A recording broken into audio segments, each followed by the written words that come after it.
Episode 258. I'm your Joe Dick, joined by Matt Zoner. Hello. Mark Augustiniak. Hey. The Free Cheese is a weekly video game podcast about video games brought to you once a week by thefreecheese.com. What's up, y'all? Nothing much, man. Oh, nothing? Nothing at all, Matt? I said nothing much. All right. What's the much? Well, I got a new car on Friday. Slayer. Congrats. Thanks, man. That was much needed. I call bullshit on that. I don't know. When a car starts to smell like gas when you're inside of it, that's usually not a good sign, no matter how much you look at the gas smell. Dude. What'd you do with the old car? Traded in. Oh, I thought you would have, like, Destruction Derby or something. No, I would have kept it as like an extra one, just to drive around and smell. Extra one. You know what I mean? No, that there was something big that was about to happen to that car. I was going to cost a lot of money to fix, so. Yeah, you drive it until that happens, and then you have fun with it, like Mark said. Take it out to the train yard. My car the old one just started shutting off on its own while driving, so that's yeah, scary. that was why I went now to get it, because I didn't want that to happen when I needed the car, so. It just costs more money to fix it, and might as well just put that money towards something new. Yeah, so. Or get high on gas fumes every day. I don't know, man. I mean, that's an alternative. The gas fumes weren't getting me high. They were just mildly annoying more than anything else. Just drive a go-kart everywhere. Then you'll have the smell of gas without the worry of breaking down. That's a good point. I don't know. That's a real good point. I got quite a commute in a golf cart to work. Fuck it, you know? Hey, golf carts can hold 4 people. That's true. You could pick up a couple of friends on the way. Yeah, Fortnite style. 2 Yeah. in the back, 1 in the passenger seat. That's what we're doing? Yep. Oh, boy. Got him. Well, I'm excited for you. You pulled up, and I forgot that you bought a car, and then I saw it, and I went, oh, yeah. Yep, new Honda Civic, 2018. That's really nice. What's your tag number? Oh, no, I might remember it. What's your soch? You should not give out your tag number. I wasn't going to give out the tag number, but for real, though, I might actually remember it. Wait, are you not 3 Azinga? No, I wish.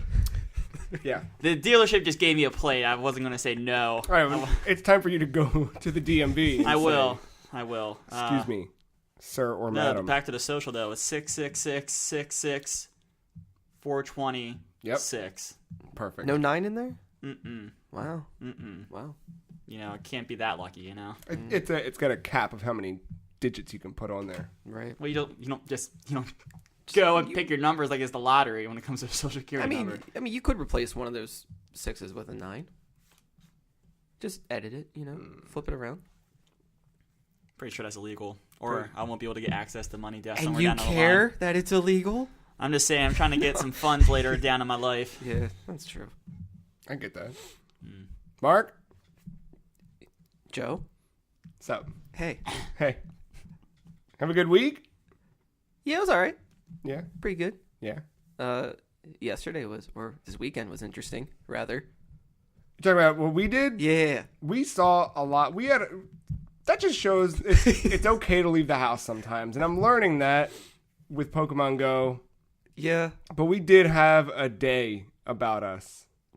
That was like about, 5 or 6 hours? Yeah.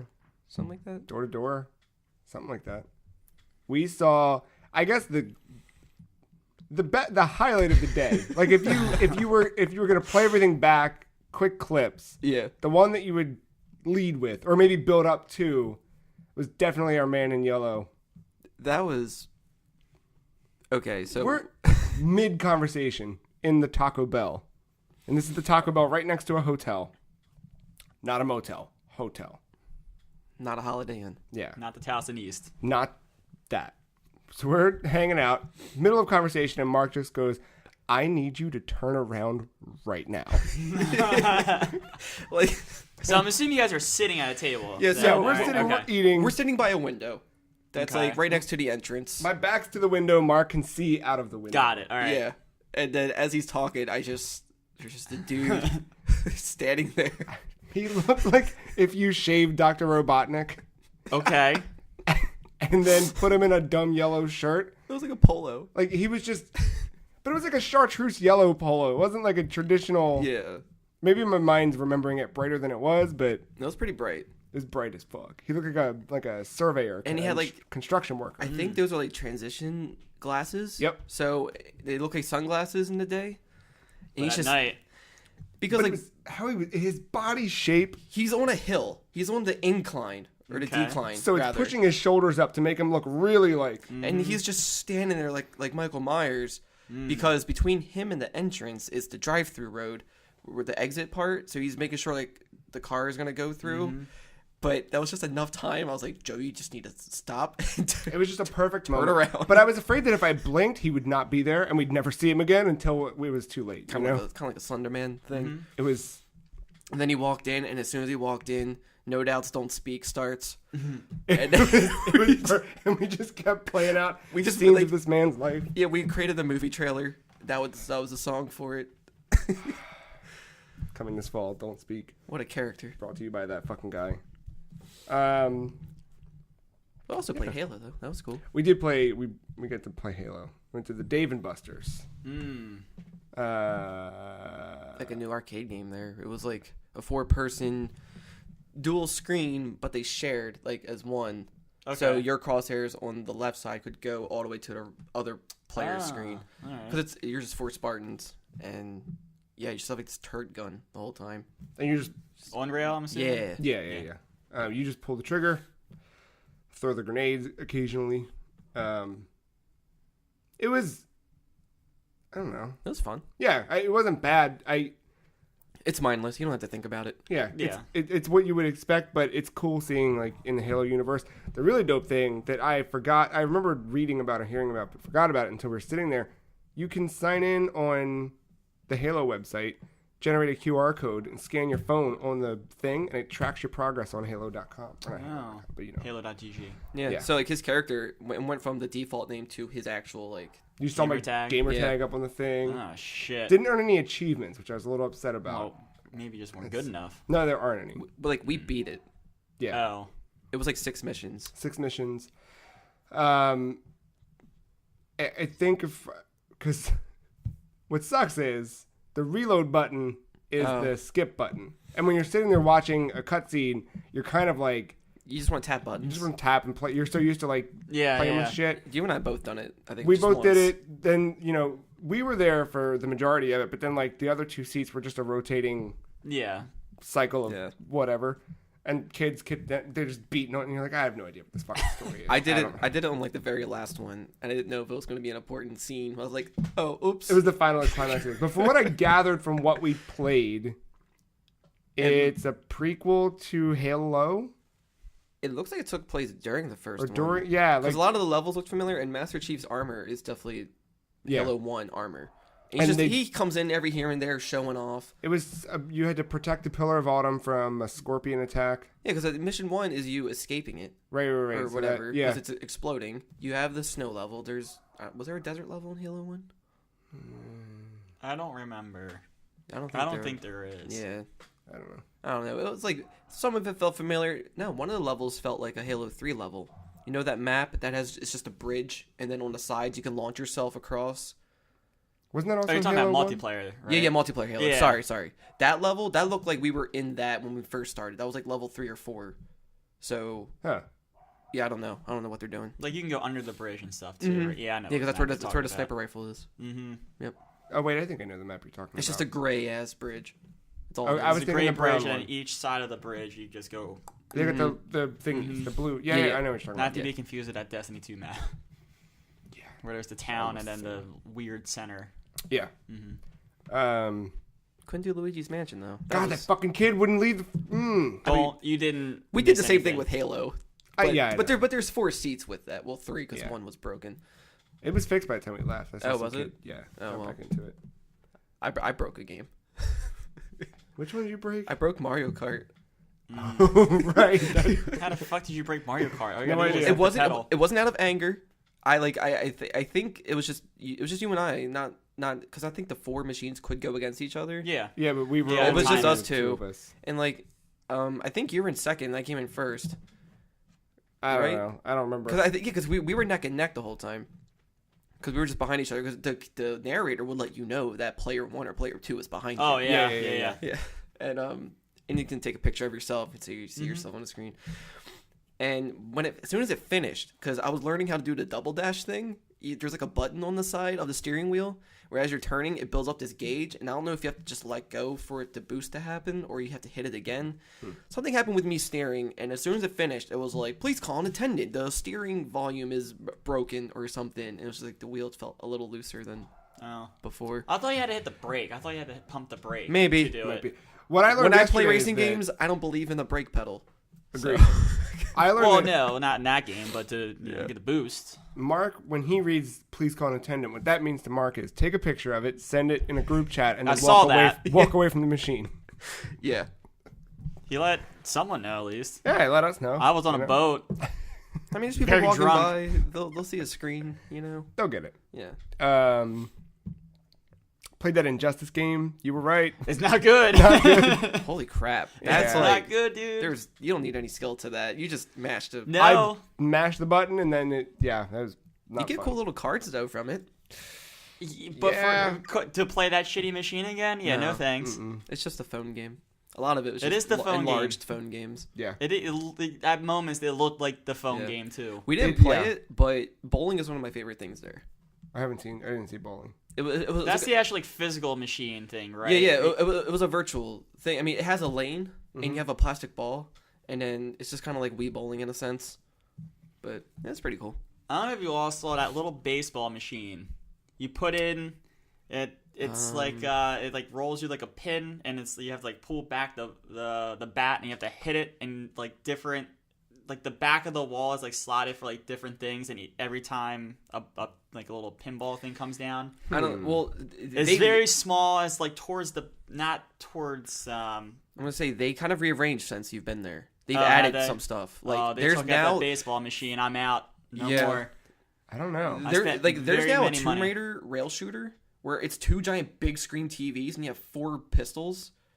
Is It's that like like- kind of like right there when you make the right into the It's- arcade? It's way to the far It's back. to the far back. Oh, yeah. It's like Tomb Raider 2013 logo and Laura. Yeah, it I looks think I cool, but I saw never played that. it. And then they have a Rampage machine next to it now.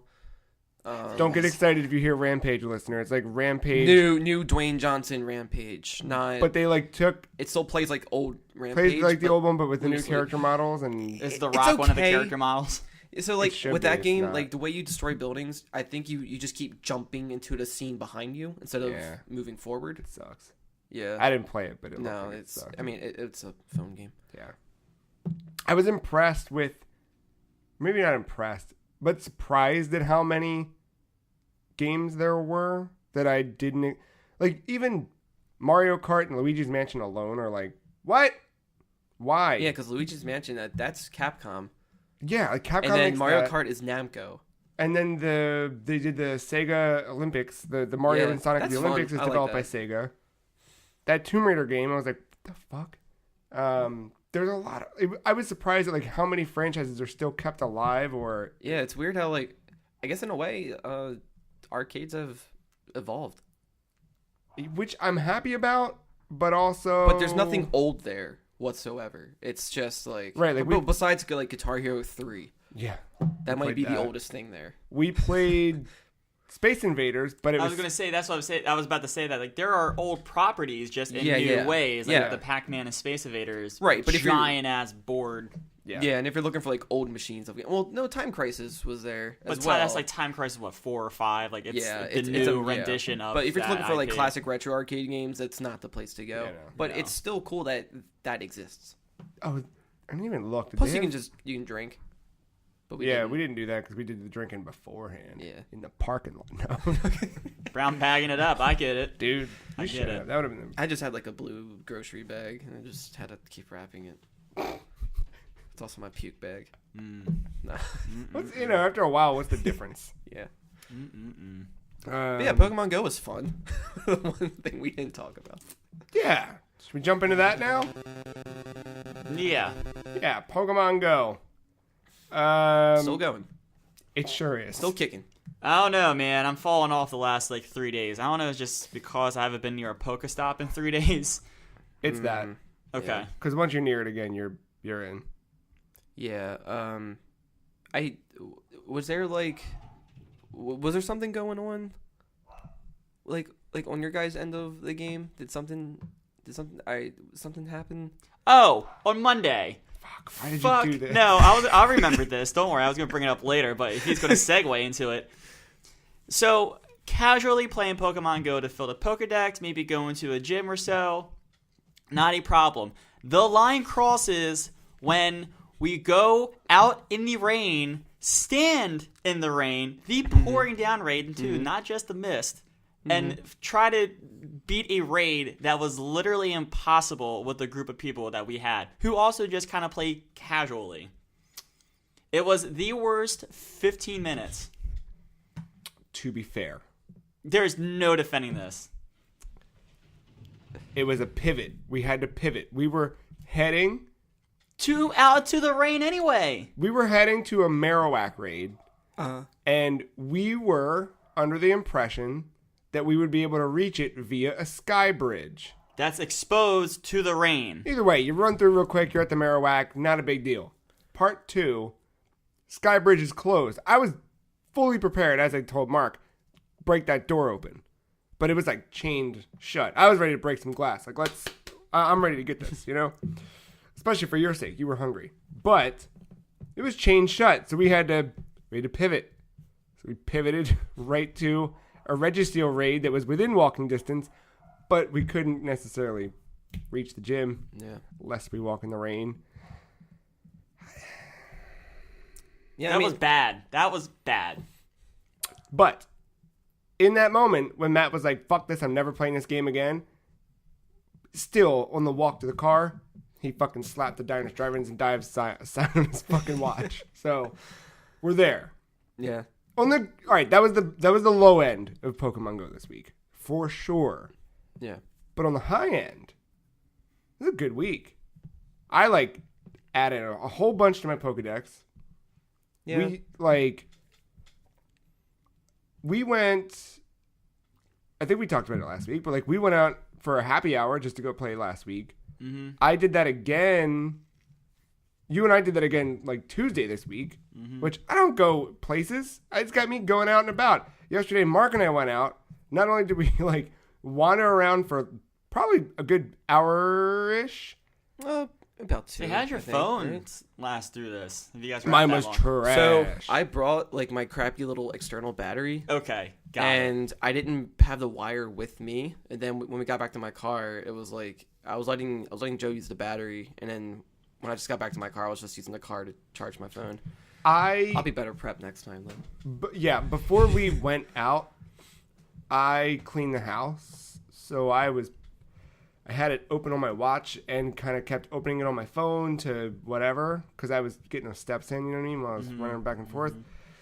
By the time I left the house, I was at 63% and spent the next 5 hours in sun with Pokemon Go open. And because the sun was glaring, my auto brightness kept kicking all the way up. It was not a good time. By the end of it though, I finally turned level 28. Yeah. Congrats. And then from all of it's just going to be a harder grind as it goes. Yeah, the scary thing is there's someone that we work with who's been playing it nonstop, not just casually either, playing Pokemon Go. Yeah. And he's only at 38. 39. Oh, is he at 39? I think he was at 39. Still not at the cap, though. What's the cap, 40? I think it's 40, yeah. I mean, I've ran into it when these legendary raids happen. I've seen a lot of 40s. And it's I don't know. But then again, I also see the one person who has 2 phones, someone with a tablet. They are just yeah, he's not 5 to that accounts. extent, but yeah, it's insane. Because he was telling us about this Pidgey thing where he uses a lucky egg. I did that yesterday. Rattata Pidgeys. Yeah. Yeah. Mm-hmm. Oh yeah, whatever. You're catching a lot of Both.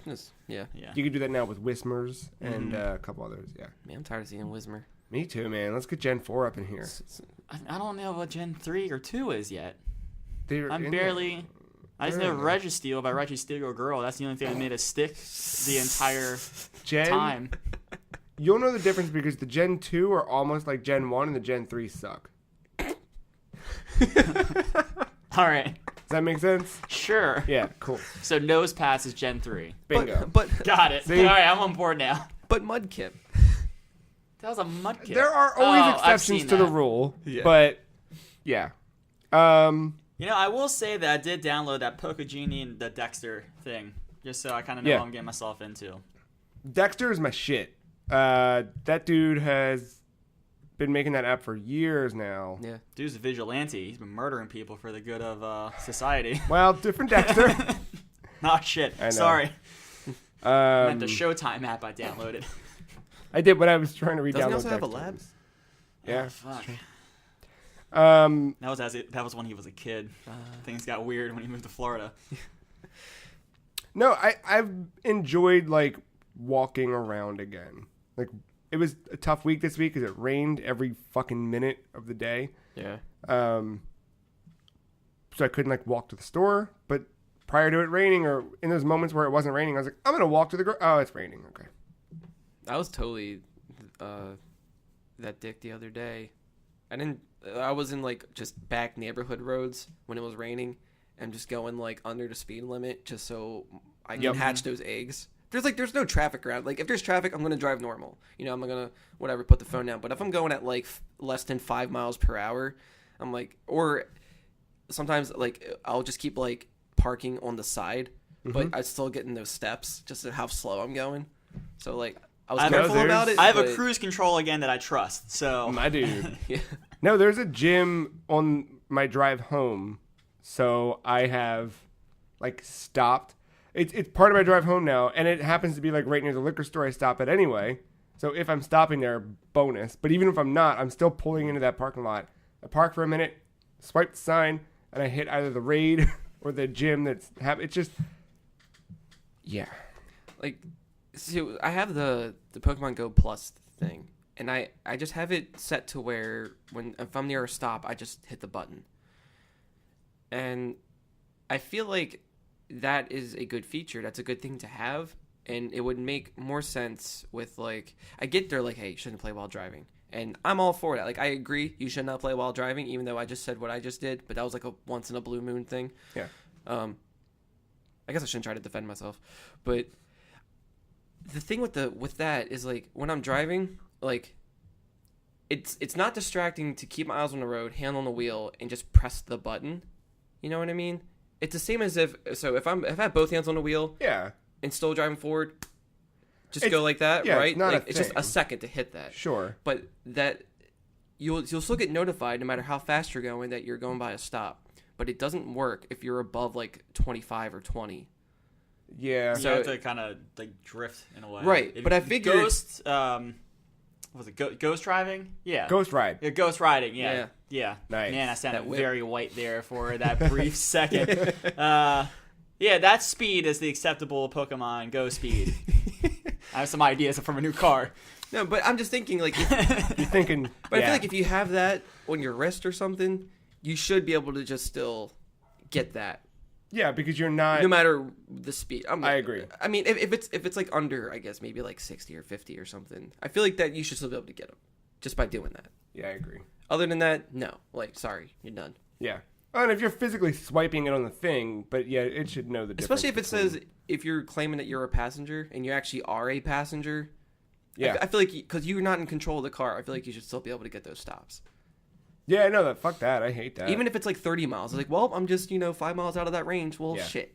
And it's like, well, I'm not going to slow down and get rear-ended. That goes back to that original thing. The original pitch for this is like to get out and go walk around. And, walk, run, whatever. Yeah. I mean, no, I get that. I'll just get a bike. Yeah. Solve everything. So what's your end game with this one? I just like the I just want to collect my favorite dudes. I just like the feeling of like when I get a new Pokemon, I see that number just go away to a colored Pokemon. I'm never going to travel the world and complete the Pokedex. I just like kind of collecting it. You've got people now.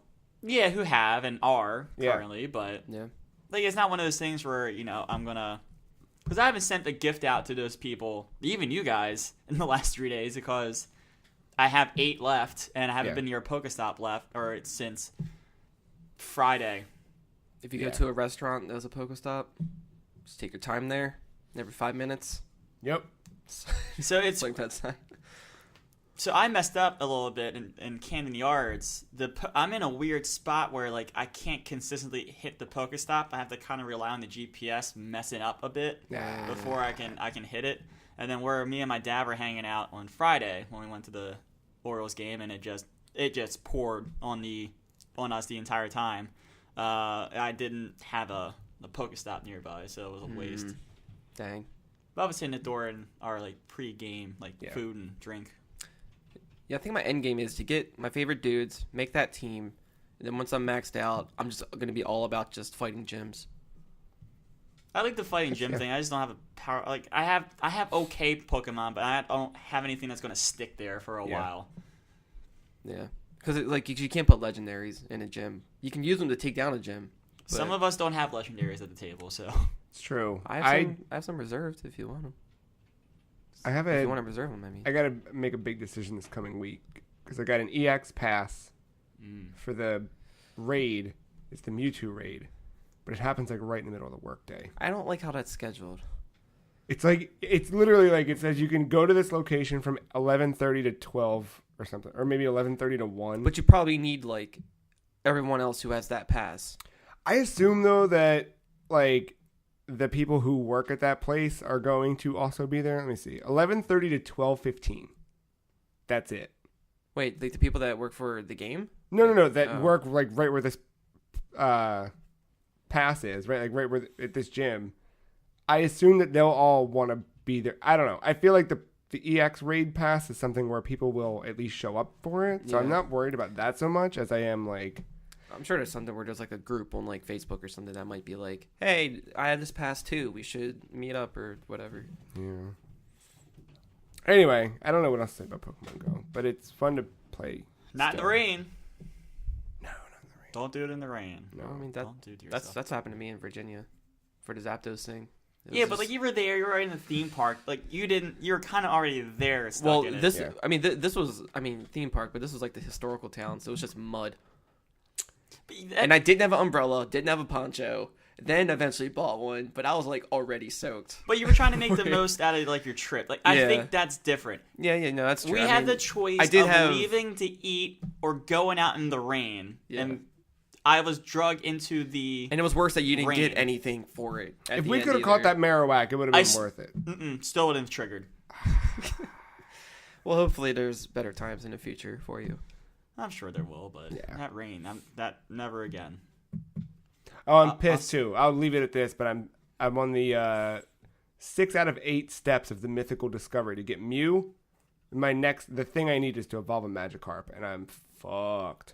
Yeah, we just need to go to Inner Harbor. Yeah, I guess so. Spend a whole day there. I've got 90 candies. Where I played cornhole at, there was not a lot, but I saw 1 or 2 of my. There's also Magikarp raids, so look out for those too. All right, it's tier 1. You can do it. We don't need anybody's help with that. Yeah. Pinat Berry. Yeah, smart. All right, let's move on from Pokemon Go. Yeah. Matt, what'd you get into this week? I had a weird week. So, when I first started on this podcast, probably back in 2016, I never would have thought that I would say that I'm playing Dota 2 ever in my life. Rewind about 6 months ago, I never thought I would be playing Fortnite a lot. Mm-hmm. Yeah. And guess what? 2 games I pretty much play the entire week. Street Fighter 5. Oh. Fortnite and Dota 2. Weird. Guess what was excluded from that list, Joe? Mario Tennis. You all thought I was going back, and I didn't. Well, they didn't patch the game. I believed you. Mm-hmm. I knew you wouldn't be back until there's another patch. Once there's a patch, though, I know you're coming back. I'm going to play it to try it, but I'm probably going to be back out because that last patch did nothing to give me confidence on the next one. So, yeah. Let's talk about Fortnite. God damn it. You want to talk about Fortnite and... All right, go ahead. Yeah, I do. That's what happens when you bring me into a show. You don't know what you're going to get. It's one of those things I said in the text. I'm just having fun with it. Fortnite was, it's one of those things. If I started playing it last year, like it would have never been a Game of the Year candidate. Probably wouldn't even won any categories or even made like the runner up or anything like that. It's just something I enjoy hopping in, maybe doing the daily challenge if it's something that I'm able to do, or whatever. Playing like 2-3 games at most. They usually take about a half an hour because there's like one game where I'll probably drop in and die right away. The second game where I get into like the 50s, and then one where I might get into like the top 20, 10, whatever. I'm starting to get a hang of the building a little bit. My problem was I just had the PUBG approach of just guns first. I kept forgetting. Like, I'm still that. I kept forgetting that if you hit A, or at least on the control scheme that I have, that you can build shit around you to defend yourself instead of trying to hide behind a tree. Mm-hmm. So like I'm starting to finally get that across my mind a little bit. But it's fine. The gunplay, it's not great, but it's fine. I like running around with a shotgun. Sniper rifles are kind of fun if you get a good one. Mm-hmm. You kind of pick off people like those. You just see those ramps of stairs, and you just see a little head peeking out, looking like an idiot. It's funny when you have to when you learn how to arch the bullet. Yeah. So it's just because there's a little travel distance. They actually have the bullet drop on it a little bit. No, and it was very brief, but we got to play a game of Mark.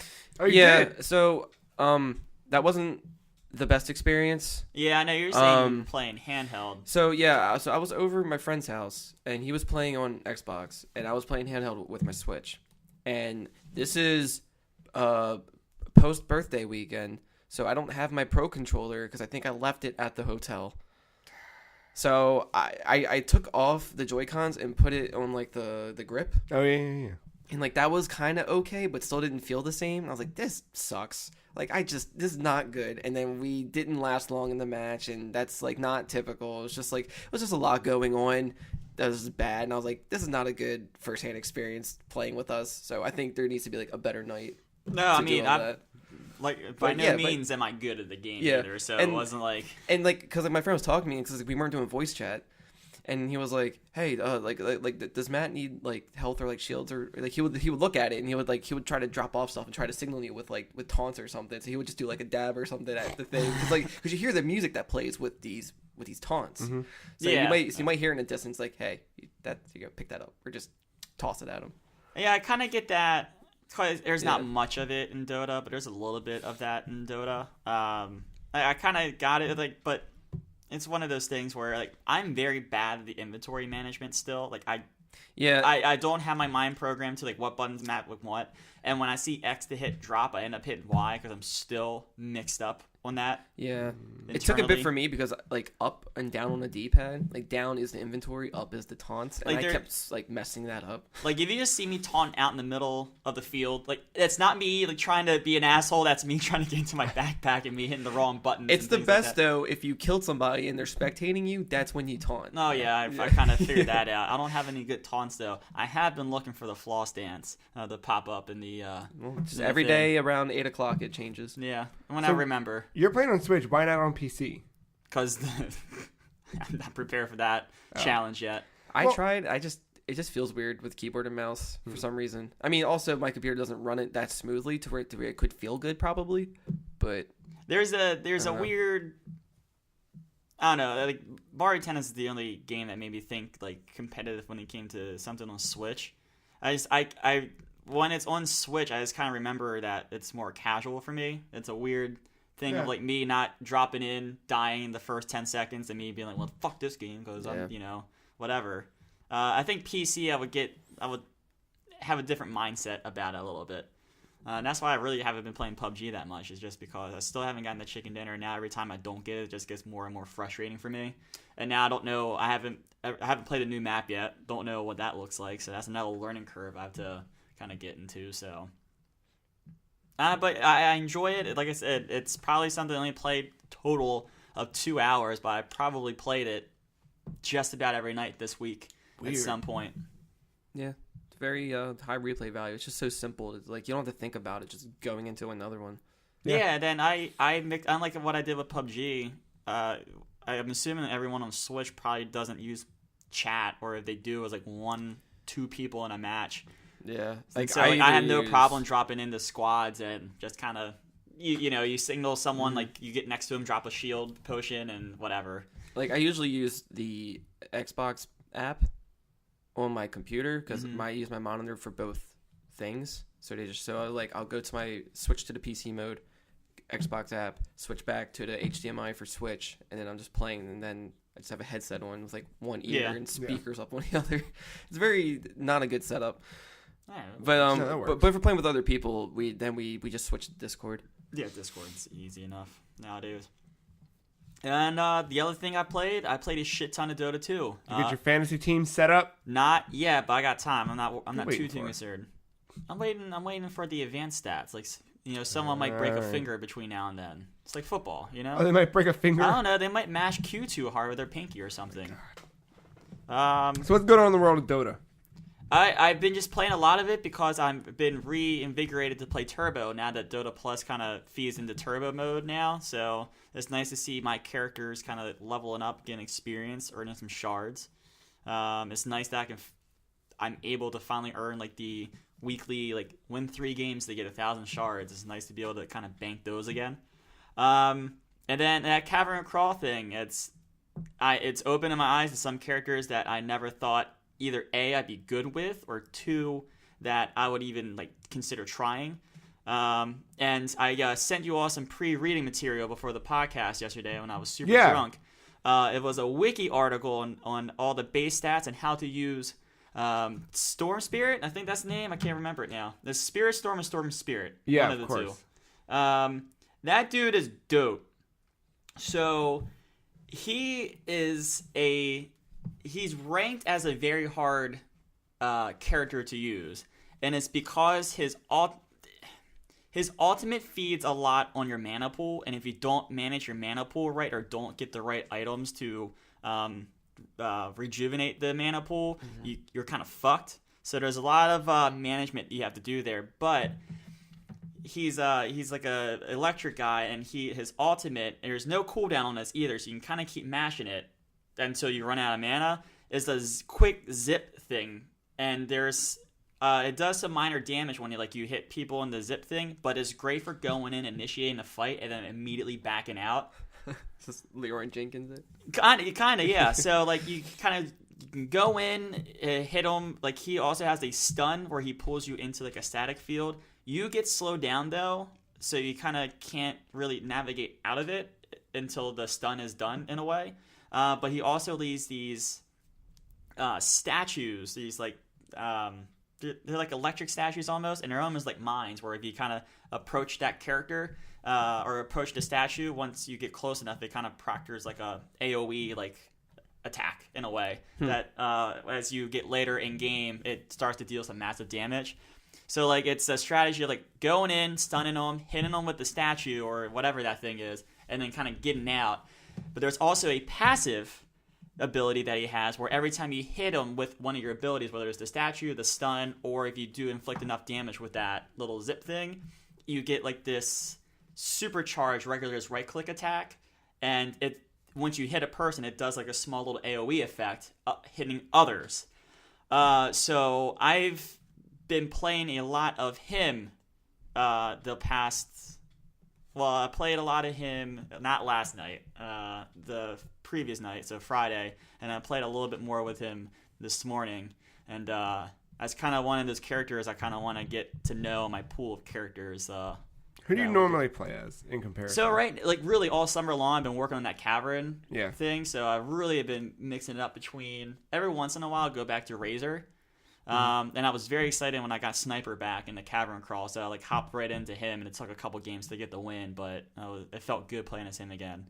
But yeah, I had this weird thing for the electric people. There's no effect whether it's fire, electric, or whatever, but it seems like the electric dudes seem to be catching my eye on how to use them. And it was just nice that I kind of have the right mindset, whether I can pull off some of his moves successfully and win a fight or whatever. That's a different story, but I feel confident and comfortable using what is touted as a difficult character to use.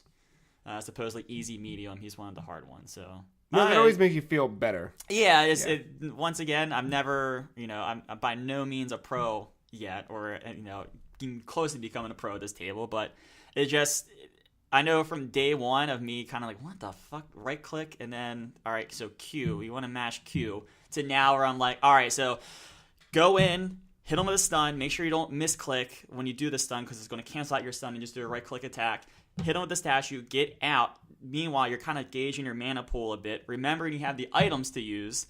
Go in, maybe silence the guy so he doesn't silence you so you can't get away. There is a lot of this processing. Yeah, stringing a lot of combos together. 3-4 seconds. That wasn't something I was able to do at any point last year. It's good having that benchmark though. Like you along the way, you're like, you know when you hit a new threshold, when you leveled up, so to speak. Yeah. How long's Turbo Dota? About 20. It depends. I mean, it's usually somewhere between 15 to 30 minutes. Most of my matches are around the 20 to 22 minute mark. You ever had one hit in 8 minutes? In 8? 8 minutes and change? There's probably one where I've either been on a team or been against the team where you kind of realize you're going to lose in 8 minutes, but there's nothing that you can do because you can't forfeit the match. But no. Well, I had one end in 8 minutes last night. Oh, nice. Not Turbo Dota, though. I played a little bit of Heroes of the Storm. Because I can now, I guess. I don't know why I did it. But I did it. And I think... I don't know. I want to re-download Dota and see. And I almost re-downloaded Dota to see. But... So you told me in enough time that I managed to download Heroes of the Storm and play a couple AI games just to get myself familiar. Yeah, that's what I did. I mean, it's just AI. But I personally like Heroes. It's probably a lot simpler. Yeah, it's probably more. It's definitely the more casual out of the big ones out there. But I think that's just why I like it. Like compared to Dota, in my first match, I was this dude with or not even dude, it was a chick. She had handgun crossbow things. It was a Joe character. Fucking no, Joe you're character. the demon hunter from Diablo. Probably, that makes sense. Was it hood? Yeah. I think that's the tutorial stuff, maybe. No, I already did the tutorial stuff when I hopped into this way back when, but I never really followed up with it. No, I know what you're talking about. Never mind. Yeah, so I hopped in as her the first game, and I did one of the dwarfs from WoW. Yeah. Yeah. My first match in, there's the character tree thing that Dota kind of took into account about a year and a half ago. There's the leveling where I guess your power or your strength and all that kind of goes up. But I was like, all right, where's the item shop? Nope. F1. That's F1.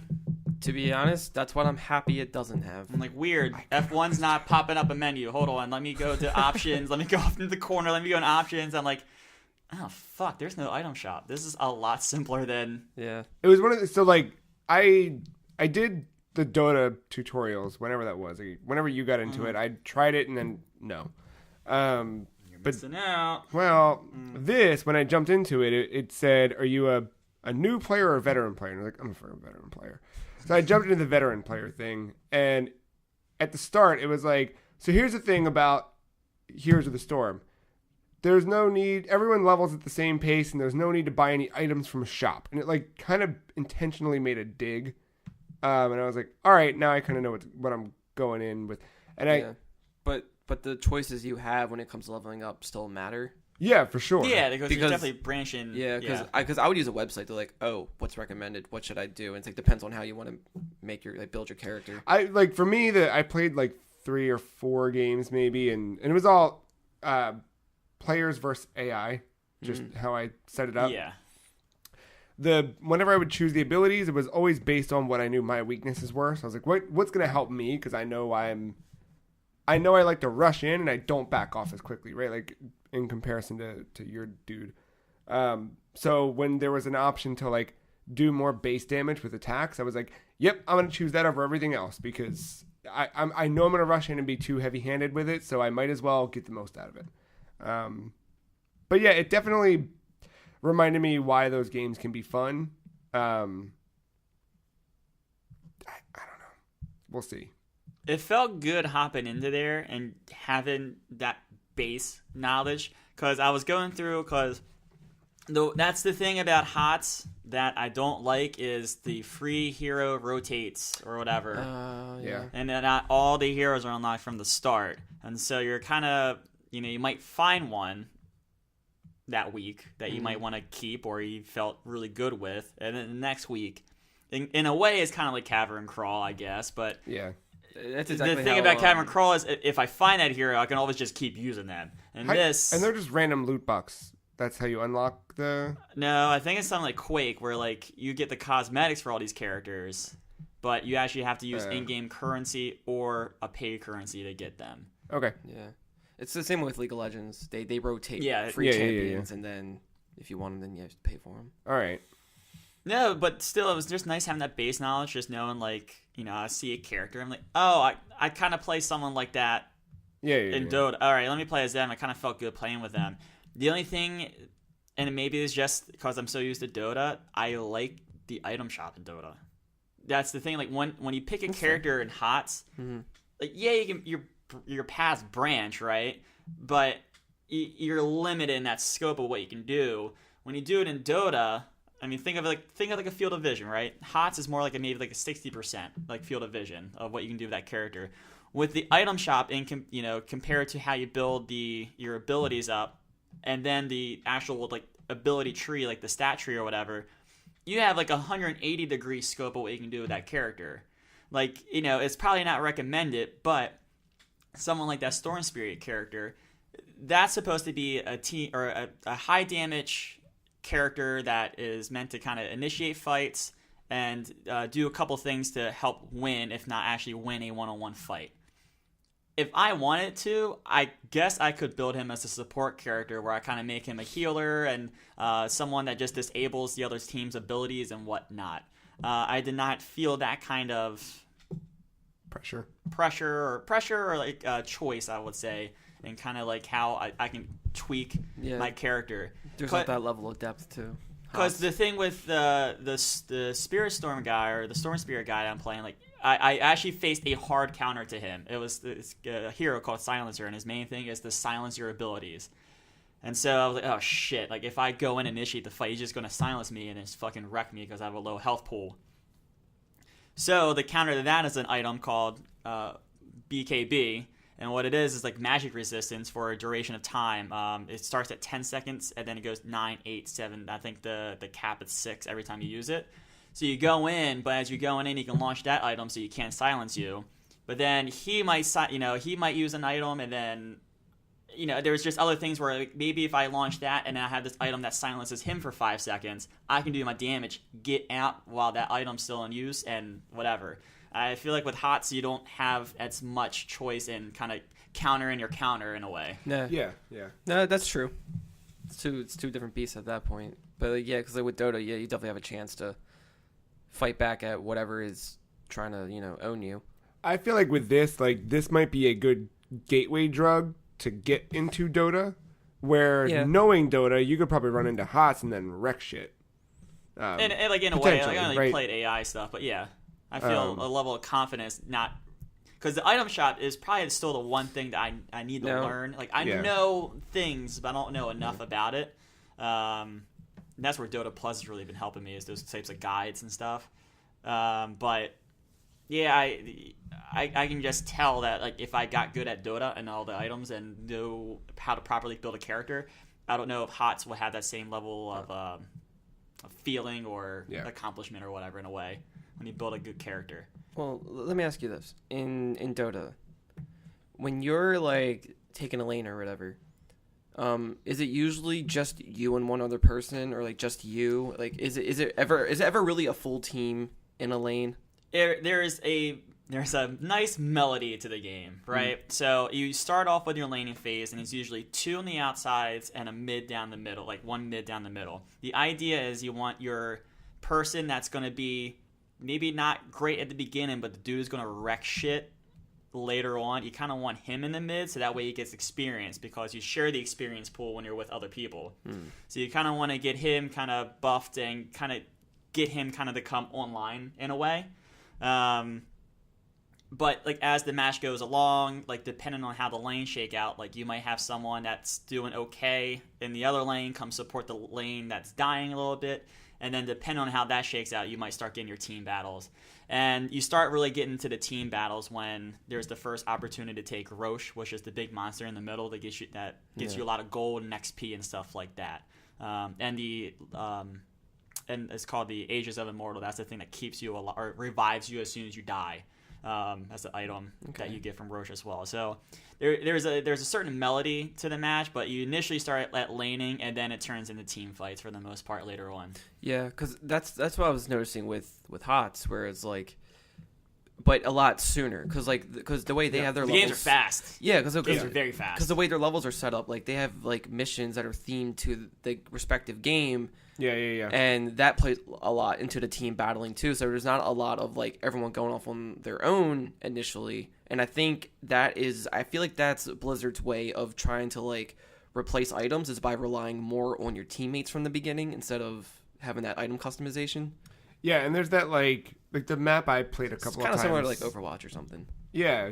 It had that like I don't remember what it was called. You might have run into it. The skull thing that popped up that you had to go get. The tribute, and then then when you got 3 of them, the other teams like Weakened. minions or whatever were like 1 health. Yep. And the towers wouldn't fire at you or whatever. Right. Mm-hmm. But that became a thing where it was like you kind of don't care about it until you need to care about it, and then when you do, you're like, then what's happening in the game changes based on. Yeah, especially like because there's a counter on both ends. Like you need to get 3. And if the other team is at 0, like you're like, all right, well, maybe 2 heroes go. Yeah. But when the other team has 2, and you're like on the brink of like, we really need to hold this tower. Like, It is a huge team fight for this one freaking tribute.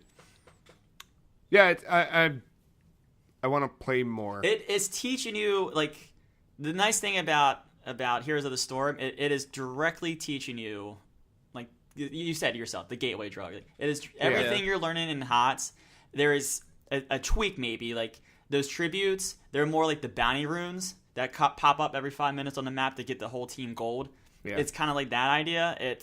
Everything that you see in HOTS, there's a different tweak of it in Dota. Yeah. So that's the thing, like when you go from Dota to HOTS, you lose the item shop, it becomes simpler, but there's nothing in HOTS that I've seen so far that you can't take to Dota. We'll see what happens this week. I'm so excited to fucking lane with you. I'm so excited because you're going to pick the Drow Ranger again, and we're going to build you a good Drow Ranger. I might give you my account, so that way of Dota Plus, and I'll use your account, so that way I kind of know. I don't need. How much is Dota Plus? $5? I don't know. Just take my account. There's like $2.99 for the month. It's like $40 for the year. All right, we'll see. You play it well. No, those were your 2 big things, yeah. Yeah, the things I never thought I would ever talk about back in 2016. Yeah. Especially Fortnite, because I never thought that game was ever going to come out. No, not at all. When that was like 2011, that was. If I recall last week, you were flossing for a good while. Don't get him started. In person, like not not I'm in a little game. exhausted. I was out on the boat and a little burnt in some places that it might hurt to floss, but don't worry. Once I find the floss and buy it, I'm gonna be fucking flossing in game. I'll drop in and start flossing on the roof and get shot. I don't even care. Nope. Because it takes an ETA of 2 seconds to get back into a game. Yep. That's Switch only too. That's not even really crossplay. I don't think I've crossplayed into a game yet. No. At least I haven't noticed. There hasn't been anything that's really flashing on the screen. If you're playing by yourself and you're just playing games, it's gonna play with other Switch people because it'll tell you in the corner if you're playing with other people. Yeah, that's be like, I've always usually seen it as same platform. So, well, maybe when I play with you, I just didn't notice a change. So we would have to, right? He was playing. On Xbox. Yeah, definitely. Yeah. Well, let's take a quick break and we'll come back and we'll hear. I love a good MOBA conversation at this table. Can we do this more often? I mean, we'll see what happens. I don't know. God, I mean, get yourself ready. We're a couple weeks away from the Super Bowl of Super Bowls, you know? Well, I think the Super Bowl of Super Bowls is something else, but it's called T.I. and not the rapper. Fuck. Sorry, Ben. I tried. We have plenty of time. We're Don't gonna get worry. Ben on HOTS. We're gonna get you on HOTS, and then you're gonna be like, "Oh man, this is too fucking simple." I'm like, I got a game for you all. I've already played HOTS. I play as Rainer, and I have his red, white, and blue armor. Space Marine. Let's see. We'll be right back. We'll hear a little bit from Mark.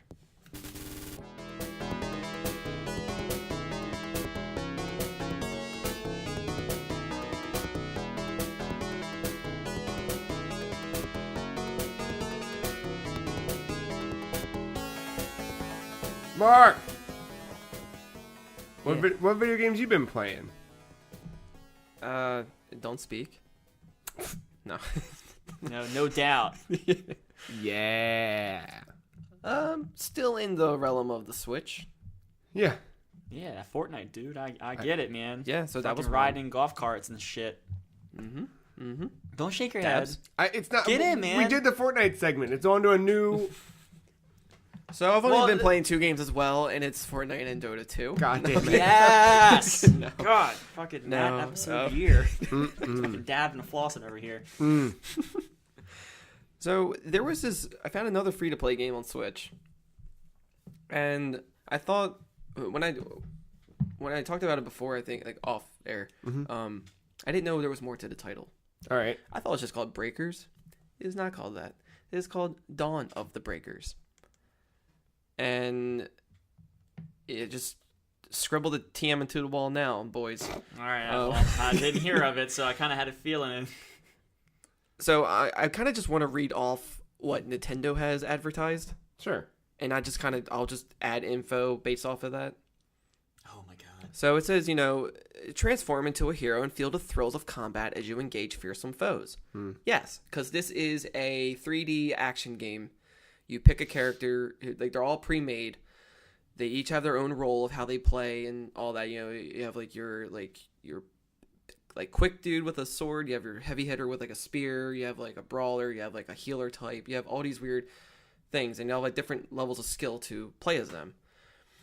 Defeat the impending menace, the mysterious ghouls. So yeah, kind of have like a Power Rangers vibe here, where they all have their own colors. You're fighting these weird like creatures that kind of look like they're from a Power Rangers show or like Gotcha Force, if you've played that at all. They're just these black oozy people with like an eyeball. All right.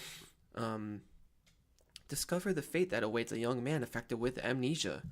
So when the game asks for your name in the beginning, and you hear like this, you don't hear it, but it's just this dude monologuing that he's just lost, doesn't know who he is for some reason. Your name is Jason Bourne. Yeah. Oh. Yeah. Jesus Christ. No, so this character affected with amnesia, that's the dude, that's, I guess, you. Okay. Or whatever your name is. And so I guess you kind of level him up too. Like, everybody levels up as you go on. You have, like, skills that are similar. They kind of remind me of, like, a Tales of game, how the battle scenes are, where it's all, like, real-time action. And, like, depending on what you do, like, there's different combos you can do with your character. And it does use, like, a meter and all that. So it has a lot of role-playing elements. Embark on an unpredictable journey in the fully realized story mode, which is, yeah. So that's most of what I've been describing so far. Got it. That's like the main thing of it. Well, yeah, I figured. And then like play with friends in co-op or compete against them for glory in the arena. That's cool. So I didn't know that there was co-op to this. This makes it a little more enticing for me because it's actually playable. It's it's pretty fun. I don't know how invested anybody would really be compared to other games that are out there right now. But if you just need like to kill time with like a game, there's no harm in it since it's free. Form a team with 6 heroes and terminate the ghoul threat with explosive techniques. So I was kind of So this just came out on Thursday. Yeah, I just saw it like a couple like that Friday or Saturday. Yeah, I was like, after it came out. Okay, I'll try it out. Yeah, and like when you're playing by yourself, I'm not sure if it's the enemies or if it's just the game itself, but like your meter that does techniques just drains to where you can't really attack anymore. Not even like a basic combo, but you can pick allies that you can summon to help you out, like assist you, kind of like almost like a tag fighting game type thing. They'll just do a little move and then they'll leave the screen. So I guess it's more like a beat 'em up than anything. Yeah. Just a little more advanced. And they didn't like. There's characters I haven't met in the story yet that you can have in your team. And like there was like this girl, she was wearing like a teal outfit, and she had just guns on her arms. And I'm assuming she's like the Bayonetta of the group. Oh, actual guns, not like No, Mega Man like it's gun just arms. it's like a giant revolver chamber around each arm, All right. and then a barrel coming off of it. Cool. But like it's just ridiculous. It's anime, as heck. I don't know what this pertains to. Maybe it's the arena mode or whatever. I'm looking at some of these cards. The cards There is a intrigue lot me. of waifu material there. Yeah. For those listening, Yeah, let's see this. I was Yeah, looking I for saw that this teal earlier. character. I didn't, unless maybe she looks different than what I was thinking. But Yes, that's the thing. Like their costumes change as you progress too. oh, okay. So, but I don't see her in here. It looks like because she has white hair. It's like in a braid, and she has glasses. But yeah, like I haven't played much of it. It's just a fun little Is it like beat 'em up. free to play, like put money into it kind of thing, or There might be a thing you could put money into because it looks like there's energy between quests, and how the quests are done is kind of board game-ish. It's like it's not a giant board, but it's just like a one little pathway, and you spin this spinner that's kind of like Game of Life style, and you're numbered on how many spins you have, and whatever you land on, you'll get maybe extra items or whatever to equip with your character, or more experience points, or there might be a little battle in between, but the end point is always the main fight, like the beat 'em up mode. So like I wouldn't say Mario Party exactly because it's just you and you're going through this board. Oh well, it seems like a good game, Mark. So it's not Mario Party. There's no mini games or anything like that. But I guess it's just a weird way to build up your character as this goes. Something different at least. Like for what it is, like it's pretty well animated. Yeah. Like the cast is pretty cool. Like if there was like a anime, I'd probably check it out. Just some mindless fun. It's nothing serious. It's not trying to be something huge here. But yeah, I mean, I think it's worth checking out. If you have a Switch. All right, so I don't know if it's different on different phones or whatever, but on the you might also like section of this game, I see Project Octopath Traveler, which for me probably not my cup of tea. But next, below that is Wolfenstein 2 and Fortnite. Maybe I'm sold. Yeah. Wolfenstein 2. One of my games of the year last year. Fortnite, fun time. I think these are recommendations not based on the game you're looking at. Maybe me. I think they're just like, hey, these are what's selling, probably. Maybe. Well, I mean, I know. No, then again, Even still, it's probably recommending Octopath just because of like the anime aesthetic and the role playing part. Yeah. Fortnite because it's free to play, and Wolfenstein just because action. My Because bet. Wolfenstein's awesome. Here's my bet. Octopath, Fortnite, Wolfenstein are all three games that have sold very well on Nintendo Switch. And the fact that this just came out, it's probably looking for the thing. People who downloaded this, what's the other things that they've downloaded? And it's probably. And I don't know if this was a phone game originally and got ported to Switch, but Couldn't find anything on phone for it. the way this is handled, it doesn't feel like a mobile game to me. It actually feels like a game that was made for this console. Yeah. So I'm curious to try the co-op part, but I don't see anybody downloading this because I'm getting like. What do you mean? Matt's pulling the trigger on it right now. But I don't know. I mean, it's one thing for me to download, and it's another thing for me to actually open the game, but we'll see. Yeah. So that's that. Moving on. Got a little fighting game Oh yeah. called Pocket Rumble. That little It's another guy on the Switch, right? Yes. Yeah. Mm-hmm. So this plays. Looks like a demake of something. So if you ever had played like a Wonder Swan, it's very similar. Like even in like art style and the sprites, it's very similar to the Wonder Swan like SNK games, like fighting games on there. But it's unique. You have 8 characters, each have their own play style. Mm-hmm. Like on like how you build your meter. Like it's not the same meter for everybody. You have your own way of building the meter, and like the way they teach you and all that. Like it's very tough, like playing one player. I haven't tried playing against other people yet, but I think it's worth checking out. Like the signature moves for everybody. So you only have 2 buttons: light hit, heavy hit. All right. And instead of doing quarter circle inputs or directional like left, right, up, down, or down, right, down, left, whatever, it's just diagonal. Like you just hold you're either holding like down, back, or down, forward, and then you do for each light and heavy. So you have 4 signature moves total for each one, and then like you just kind of figure out how it goes, and it took me forever to figure that out. So I guess that's how it is on WonderSwan. Probably they don't probably want you to do like a lot of crazy. It's actually inputs. based like on WonderSwan. I'm pretty sure it is. Yeah. Because if you look up like King of the Fighters or Fatal Fury for WonderSwan, it was the same. The art looks exactly the same. That's cool. And it's like simple but very complex and very fun. It's like the replay value seems pretty high on it. It's definitely in a league of its own. Like I can't compare it to anything else that I've played. It's very different. The colors are very nice. Like when you pick a character, it's not just like that color. So like if you like, there's like a Ryu like dude who taps into like a Celtic like deer god type thing. So he has antlers, and his uppercut is with like those antlers and all that. Nice. He has like a typical like school outfit probably, but he has like the red fighting gloves and like red shoes probably, but you can swap the palette colors to where they can be green, yellow, blue, purple, doesn't matter. My favorite dude so far is this, he has headphones around his neck, and he's shirtless and has pants, and he like scratches at you, but then his special abilities, he turns into a werewolf, and he just goes fucking crazy all over the screen. Is his name Quinn? Yeah. Quinn's cool, and then there's like a female Terry Bogard that's pretty cool, where she fights like she's a mix between like Terry and Rock Howard with her moves. And it's just the more you charge her up, the more explosive her hits are, and she has like a backwards hat and everything, so you can tell where their inspiration's coming from. Joe would probably like a character named June. It's just this dead schoolgirl who can possess other people, and her head comes off and has powers. Yeah, I can see that being the case here. Looks like she channels some weird octopus from hell. Mm-hmm. Yeah, just has you written all over it. Yeah. Yeah, I can see it being like a Friday night pizza party game. Yeah, is this like a... how close is this to Dive Kick in terms of... Well, I never played Dive Kick.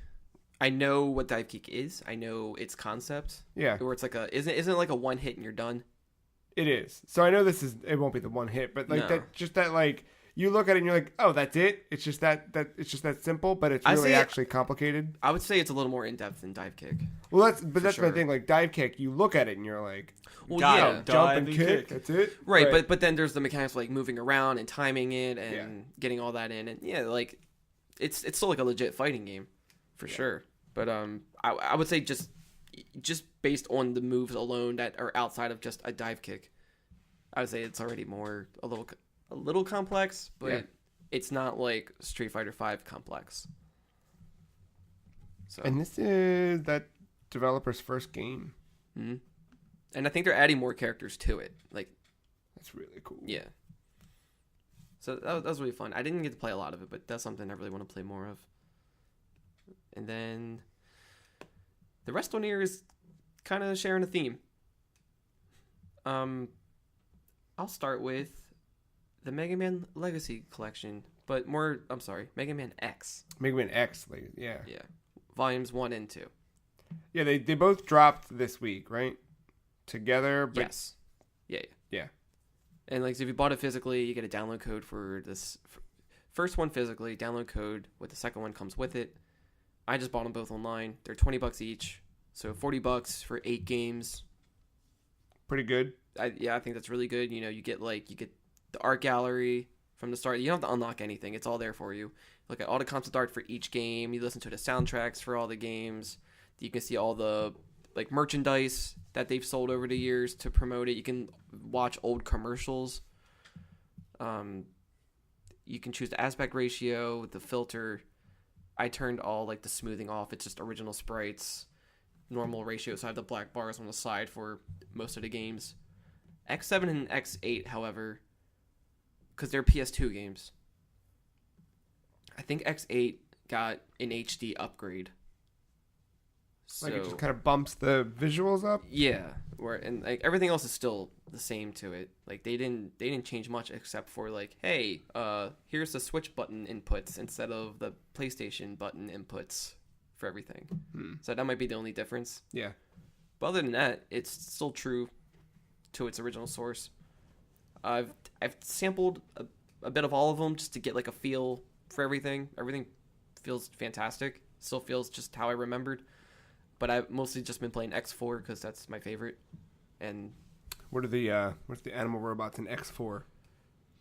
so you have Magma Dragoon.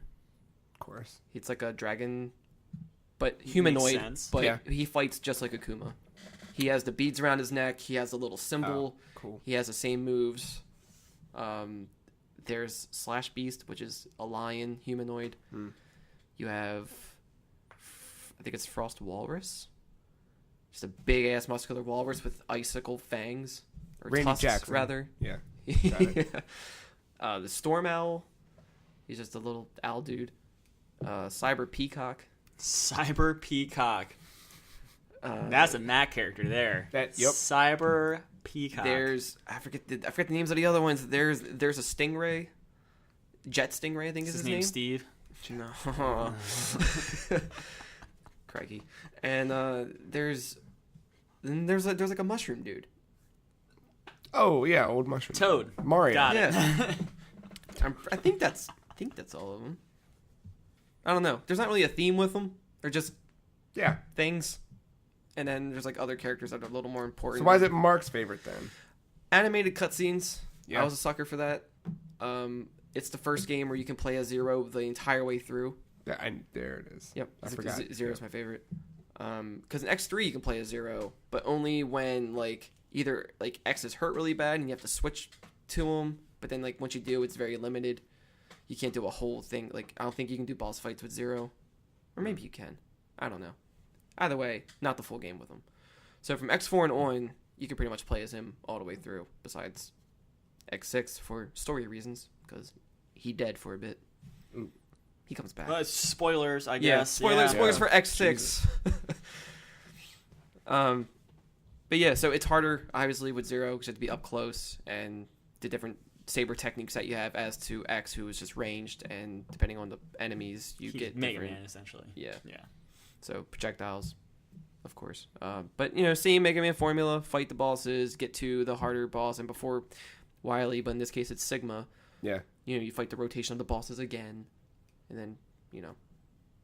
They're good games. I want everyone to take that approach that they've taken with, like, let's get every piece of artwork or Yeah. T-shirt sold, just anything. And I like that Criterion Collection approach to. It's still on the best sellers for Switch list. It's still in the top like Volume 1 is like 4th place or 6th or something, and like Yeah. Volume 2 is like 3rd.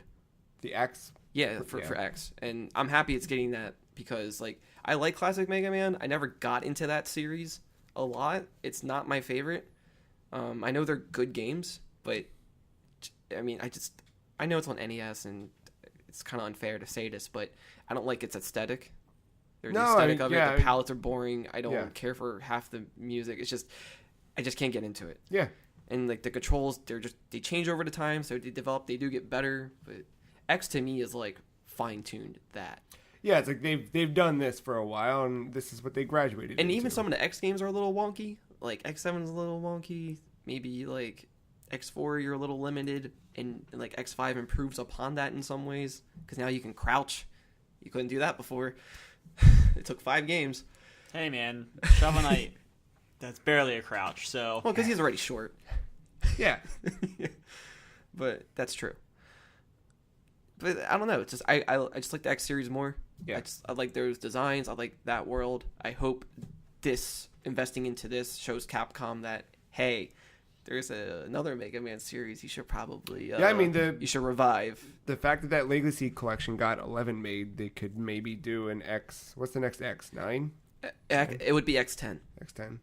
but you could say the X could be the 10, I guess, or it would be oh my god.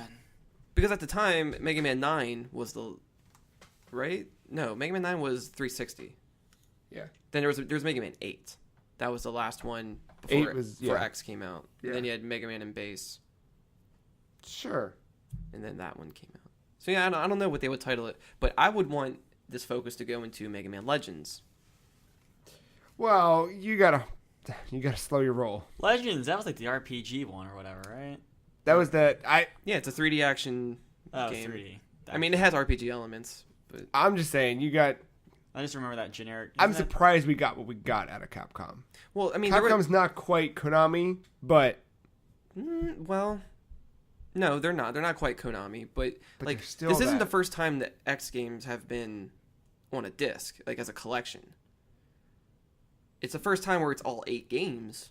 But I'm saying that I'm impressed that they're doing this now rather than because remember for years like Mega Man just sat dormant after the Legends 3 got canned, and Inafune left. It was like, what the fuck you guys do? And then the Street Fighter anniversary, and you did that weird Mega Man Street Fighter thing, or was it? Yeah. No, it was Mega Man's 25th. They did that. Mega Man Cross Street Fighter. That wasn't even Capcom. That was a fan-made game that Right. they blessed, And, basically. but in the wake of that, I'm like, I think it'd be cool if they went back to Legends.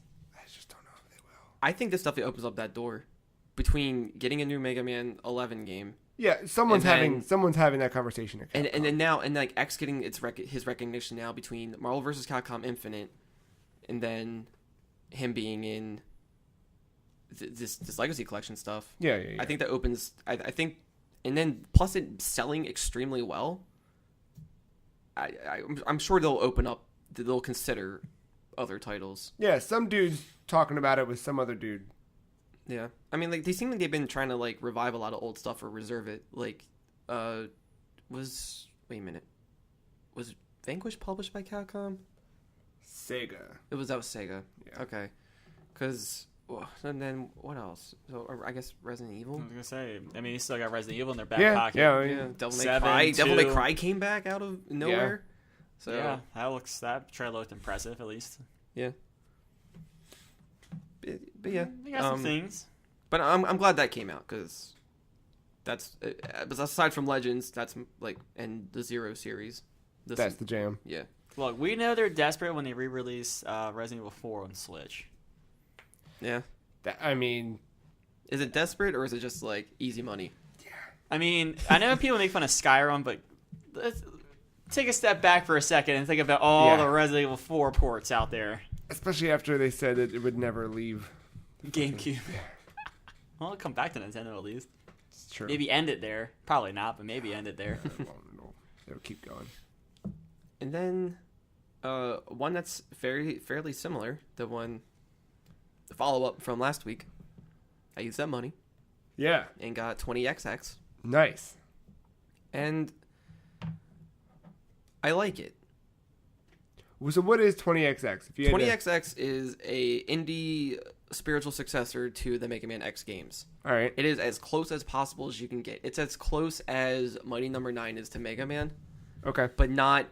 I only say that in terms of concept. Right. I'm not saying that in terms of anything else here. It's like... So with the Mega Man X games, you feel a sense of weight when you control your character. You can only jump so far, even with the dashing. They're very...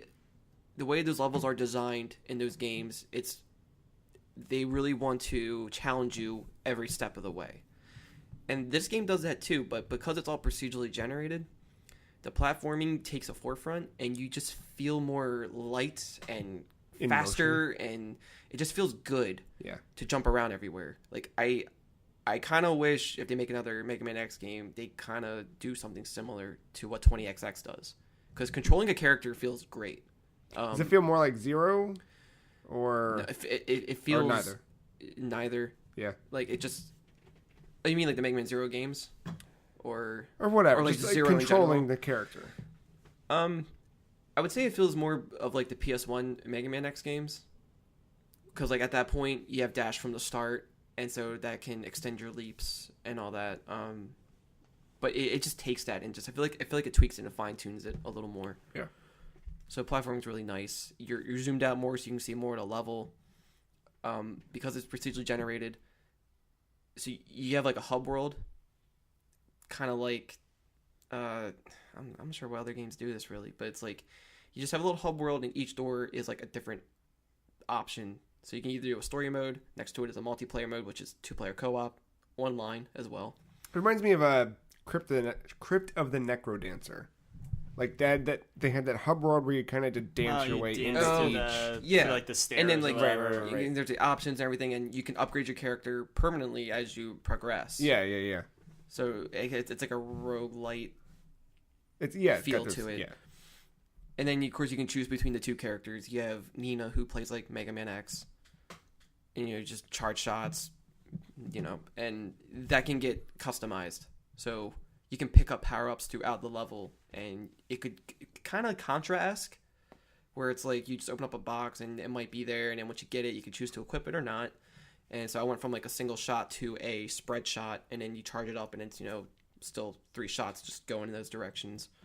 Then you have your Zero character named Ace, and so I switched to him, and he has his combos just like Zero's from X-Force, the 3-hit combo. But you can charge it up now and do like a strong hit. Cool.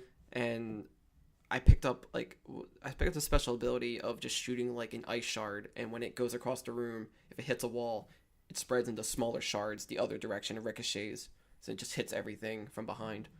So that's pretty cool. I didn't play a lot of it, but there's a lot of customization. And then when you get to the boss fights, if you beat it in a certain amount of time, you get an extra like loot box, I guess. I don't know what to call it.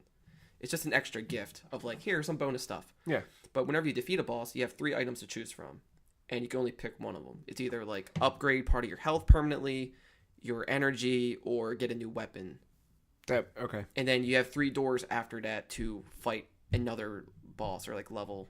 So it's not like you pick like a grid of like, hey, choose these 8 robot masters. It's like, here's the 3 out of after this one. Which one do you want to go to next? Right. And it's just random. Were they called soul chips? Those things, or is that something else? That was the permanent upgrade thing. I think soul chips are the currency that can be used, I guess, to do all that. Because there's also like nuts and bolts type thing that's also a currency to like, because there's little machines throughout the levels to like replenish your health and all that, and they'll take that. But yeah, like that's cool. I like the art. I was about to say the art style is a little rough. It kind of gives off like a unfinished feel. Like I think it's a good like rough draft, and I think they just like went with it. So it looks like Flash animation. So like when you are playing, you do get that feel of like this feels like a Flash game. But like the level designs themselves, I think are pretty good. Yeah, but I don't like the character design and like the boss designs. I don't care too much for. But outside of that, it doesn't take me away from the game once you actually start playing it. Like watching it is one thing, but but like once you start playing, it's actually okay. It's not bad, and I like the fact that it's co-op because I think that's a thing that X should tap into. Is that's a cool having touch. X and Zero together on a screen would be the greatest thing in the world. There's never been like a fan game that did that or anything, or I think there has been. I guess this is the one. Yeah, I mean, I think if anything, this is probably the biggest love letter to that series that I've seen so far. That's just like stuck out.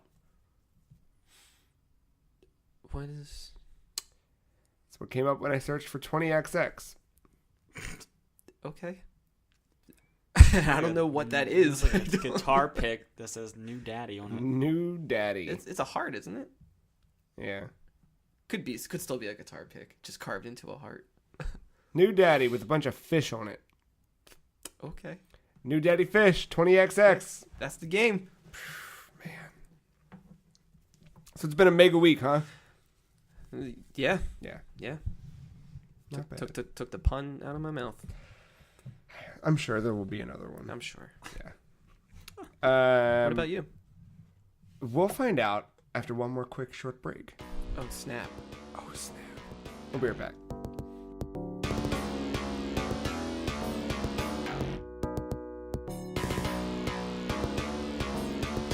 All right. And we will find out exactly what I've been playing after one short break. No, I'm just kidding. We just came back from a break, Mark. I played Overwatch. Oh. Yeah, that's what led to playing Heroes of the Storm. PC? Yeah, because I did not have fun playing Overwatch on PS4. Just didn't feel right. It felt like very complicated, and I don't know. I just never gave it the time of day, I guess. But since playing Quake, I've been like, I want to see what this. There's got to be something to Overwatch, right? So why don't I just try and figure that out? And then I looked after playing around a Quake, and I was like, oh, there's a free weekend. All right, I'll download the fucking Blizzard installer or launcher. Battle.net. Thank you, Battle.net. I'll download and install that and give Overwatch a shot.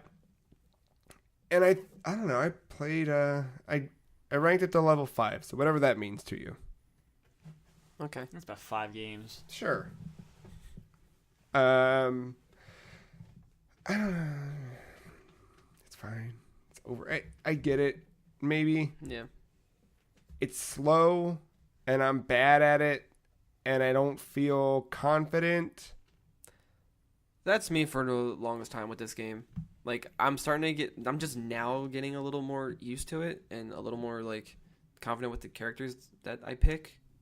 But at the same time, if you looked at my logged hours of this game, it's only about, like, 48 hours worth. And I've had it for, like, a couple years. Yeah. I don't play it much. So who do you play as when you play?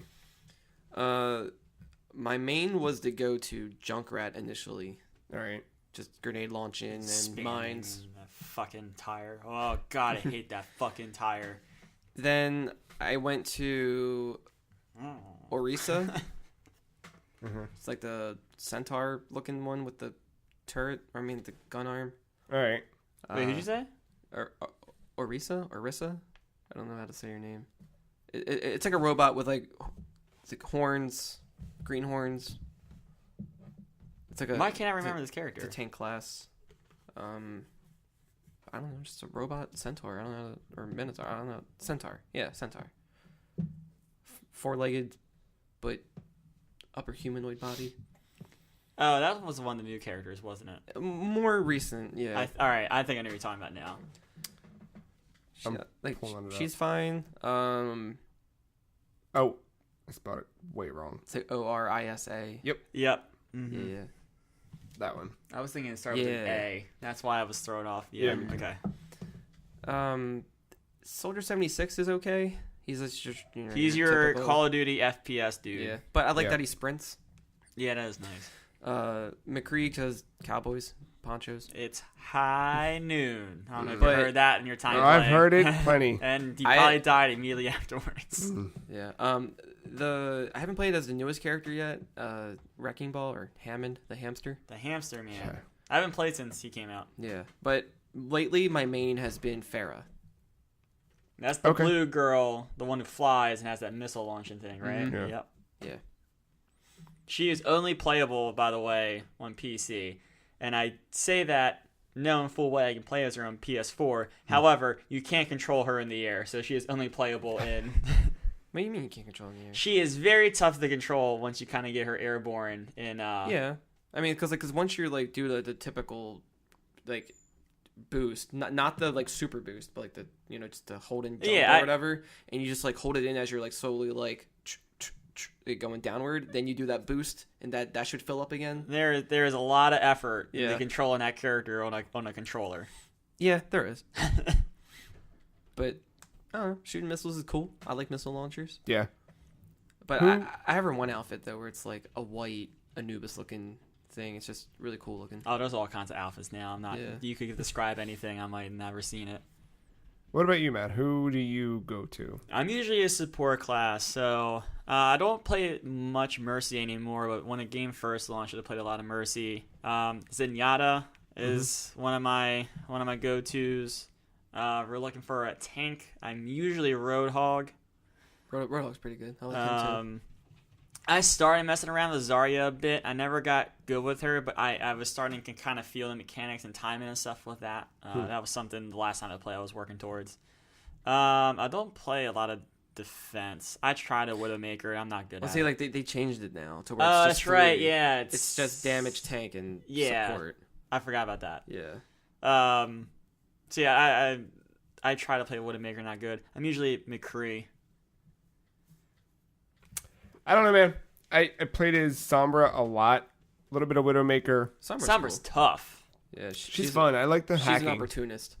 I like the hacking. I like moving in, hacking somebody, or hacking health spawns along the way. Just always. Oh no, wait, no, I'm thinking the wrong person. Who's the support that has like the orbs? Not You're thinking Zenyatta. of Symmetra? Or maybe it's not a support. Maybe it's someone else. It was one of the DLC characters. It's a chick. Moira? Yeah, her. Not that one. No, No, Moira. no. Like Yeah. the redhead. She has like those damage orbs and stuff. To Yeah, float like around. it's like a heal and Yeah. Like It's yeah. close to Zenyatta, but Zenyatta sticks. Hers is more AoE, I think. Yeah, I think there's one of them where it's like you can drain them and then you use that to heal. I don't know exactly how it works. Yeah, Zenyatta's just straight up buffs, either healing buffs or damage buffs. Reinhardt's pretty fun. I'm not good with them. Big ass hammer charging into people, or if you're just on a payload, just holding the shield hold. That's all I do. I just ride the Nick payload. is a good Reinhardt. Thank God. Brigitte is fun. It's like a smaller. It's like Reinhardt light. Yeah, and lore-wise, daughter of Torbjorn. Yeah. Torbjorn, he's the turret maker. Sure. The dwarf with the turrets. Mm-hmm. You just see him mashing the turret. Yeah. Like I'm mostly just not support class. So yeah, I'm mostly support class. I played a bit of it. I might go back to it. I just didn't have the best of time with it. That's a game I never play by myself. And then I went back to Quake, and I feel so much better playing Quake. It just feels better to... Going from that to Doom, I was like, holy shit. Overwatch to Doom? Yeah. Yeah, I turned up mouse sensitivity again just to like feel something, and it just... I don't know. But I figured it was free. It wouldn't cost me anything to see what the hell was going on. And yeah, I don't know. So I bought that game twice, so... Yeah. Though this was Team Fortress 2, Pyro all the way. I never really got into Team Fortress. I never had a computer that could run it either. True. But yeah, I it made me like Quake Champions a lot more than I already did. And then Quake had some changes, which we'll detail when we jump into news, but there's no more bots in matchmaking. So that game feels a lot different now. When I say there's no bots, I mean there's no bot players. But I don't mean that there's no one cheating using aimbots, because there's that now, which is a lot of fun when you're like all the way across the map and someone has a shotgun and you get one hit. You're like, sounds like Counter-Strike. Great. Yep, a lot of fun.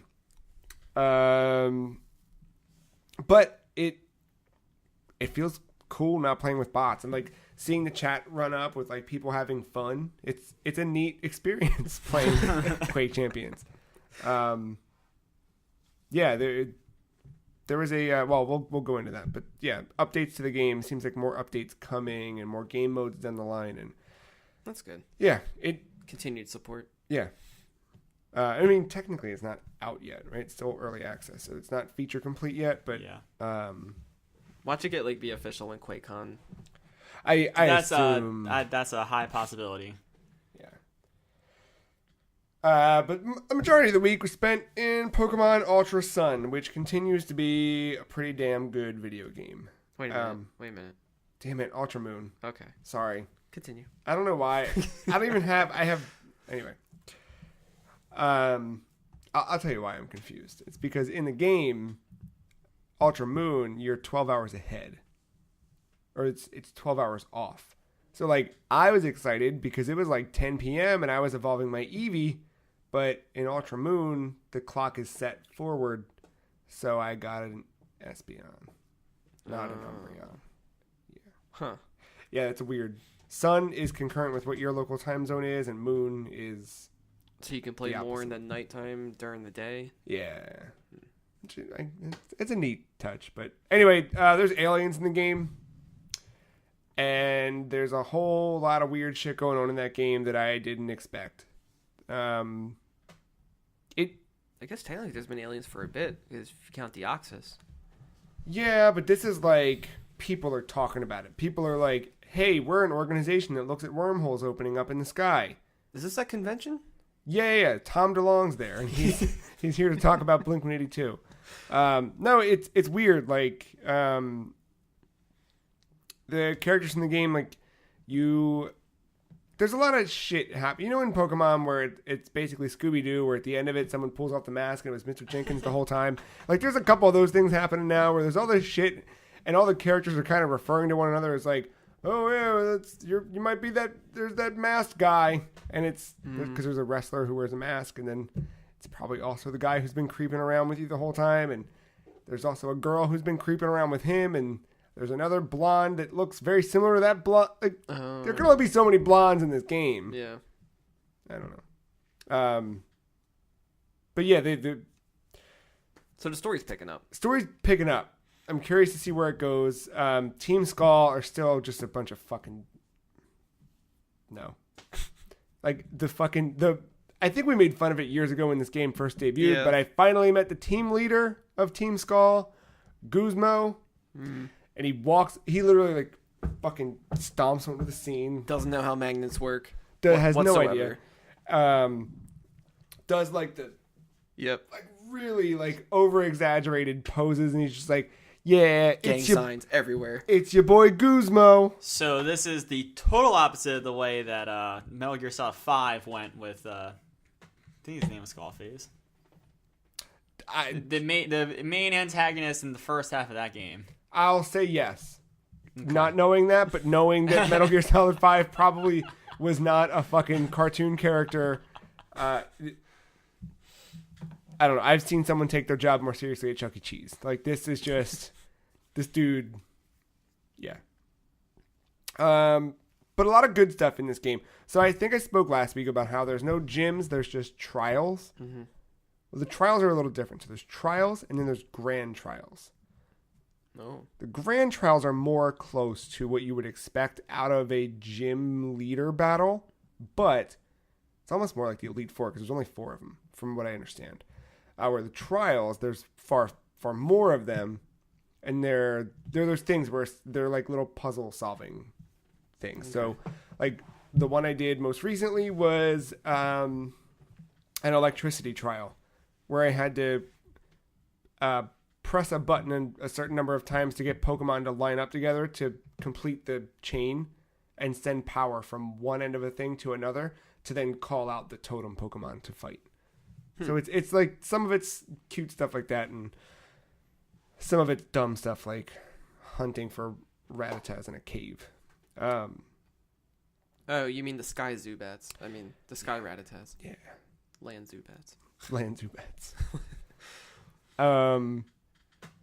But all the little weird things. So I can't remember if I brought it up last week, but I just love that when I catch a new Pokemon, I can immediately know whether or not I have to give it. Because for me, it's all about, like, I want to see the story all the way through. I want to see the post-game stuff. And I want to try and complete the Pokedex.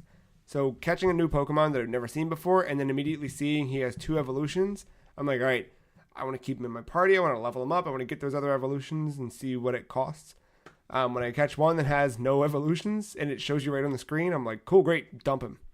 Wow. It just takes that work out of having to, all right, let me stop what I'm doing, let me grab my phone, let me look that up, and then, while I'm on my phone, I might as well go and I get distracted from actually playing the game. Like, this just keeps me immersed, so I'm not, you know, it seems like for the first time in a while, the developers behind the game were like, okay, what are the things that need to change? And that was one of them for sure, like, Pokedex and the way that handles new data. Also, transferring to the PC. So, you know, in Pokemon Forever, that's not a game, just forever playing Pokemon. You catch a new Pokemon, it says, great, Charmander was transferred to Bill's PC or whoever's PC. Now it pops up and it says there's 4 options when you catch a new Pokemon. Send to party, send to PC, look at party, and then something else I never click on. But essentially, like, if you want, you can take someone out of your party and send them to the PC and keep this new Pokemon as part of your party. Right there in that moment. Good. It's so fucking good, right? Like, it's just... I guess the other games never did do that, no. did they? No. Nope. You had to fly back to a town and... Yep. to it's the Pokemon such Center a relief. Like, such a relief. Can you just imagine just what that would look like Where it's like you catch one, you just look at these 2 balls, you toss one in the air, it just vaporizes into like digital Yeah. pixels, and it's like, okay, Um, bye. Yeah, I mean, the only next step they could take is like having the PC be anywhere with you, but maybe that breaks I think it that's too a much. gameplay mechanic. Yeah. But still, I love that I'm like, it just happened. Like I had some dumb Pokemon I do not care about other than the fact to fill out my Pokedex. Rattata. Right. He hit the level 30, and I got the thing. I got the Raticate. final one I needed. Mm-hmm. And then I caught a new thing, and that had 2 things, Growlithe. Dude, it's just one thing. 2 evolutions. And I was like, well, I can send that one over to the box and keep this one in my party, and then like this cycle continues. Yeah, it's good. And then the part of the story, so there's the weird alien stuff where like I don't know what the fuck. I still have no idea what I fought. There's this weird ass looking thing. They all look like bugs. They look like bugs that are Kind of backs the theory that insects are bugs. I mean, insects are aliens. Yep. What did you learn today, Mark? Insects are are bugs, bugs. man. Yep. Did you? Yeah, they sure are. No, No, they they capitalize the B. I mean, I guess you could make an argument for the rabbit. You know. no, but they're weird, like alien looking bug glowy creature things. And then part of the story too. So there's that weird shit happening, like, and that's all you can tell. Like, I hit a point where they were like, "Hey, you should go down this elevator." And you go down this elevator, and it's all like futuristic, weird. Everything's triangles, and you're like, "I don't know what's happening." And then you fight an alien, and you're like, "Wow, that was weird, wasn't it?" All right, go back to your journey. Are they called like ultimate weapons or something like that? Something like that. They teased all like everything. They're talking around it, not really giving you any specifics. And I can tell that's where the end game is going to be, and the post game stuff will all go back to that facility. Is it you and 100 other trainers on this island? No. That's the Pokemon game I want to play. So they do have a battle royale mode in this game. It's really cool. It is 4, not 100, but it's Oh yeah. That's Yeah. a for all type thing. it's free for all. Like you throw your Pokemon into the mix, and then the last one standing wins. It's a cool change to how battles go. At least 50 or nah. But I mean, you think about that from like our perspective. If the 4 of us were all playing, speaking about the invisible Ben Barris here, us being able to sit down and just like last man standing, that's a fun change. Yeah, to because the like if I did gameplay. surf, it would hit all of you right. at once. It's a neat thing, and then it wouldn't matter because I'd have Blastoise, so he'd be like, "Sup, bro?" Put on my sunglasses. The other side of this to the story is it's not Professor Oak. It's not that mullet man. But the professor Samson on this island who's been hanging out with you, I think it's Kukui. Oh, like the bro one. Yeah, Kunu. the dude who has a fucking The lab abs. jacket and abs and no shirt. And the fuckboy hat. Yeah. One, people give him shit for not wearing a shirt. Like, oh, you still haven't found a shirt yet, huh? All right, well, keep going with that. Good luck. But 2, he is building the Pokemon League of this region. So like that's I heard he's kind of actually like a good character. He's cool. He's I like him. He's a good guy, you know. Swell. But that's the crux of this game's story. It seems like besides all that weird alien shit, like that's one part of it. But the other part of it is trying to build up Alola as a really powerful region in the world of Pokemon. That's pretty Which cool. adds another element to it where I'm like, yeah, cool. I get to be. I don't know if I get to be, but I assume maybe I get to be one of the Elite 4 or something. Or the champion. Or maybe the champion. Probably the champion. Yeah. Yeah. Creeping along. I think it. Did I talk about? I was able to transfer everything into the game last week. Yes. Yes. Yeah, sorry. I thought I talked about that. Yeah, as if I'd already put a lot of hours into it. It's that I looked at my 3DS, like the most played games, and it was Animal Crossing, and then it was Pokemon X and Pokemon Alpha Sapphire. They were like tied for gameplay, and now this one I'm like Oh man, I don't know what mine would be. I'm Probably already Animal Crossing. making a dent, which is weird. But yeah, those are the big ones. We'll see what happens next week with all this weird MOBA Is there a Pokemon MOBA? I'd Nope. play a Pokemon MOBA. That would be cool. Pokemoba? Yeah, why not? You know. Yeah. There's a lot of it's a lot to choose from. All right. Well, it is time for a little bit of news. Starting with some sad, weird news.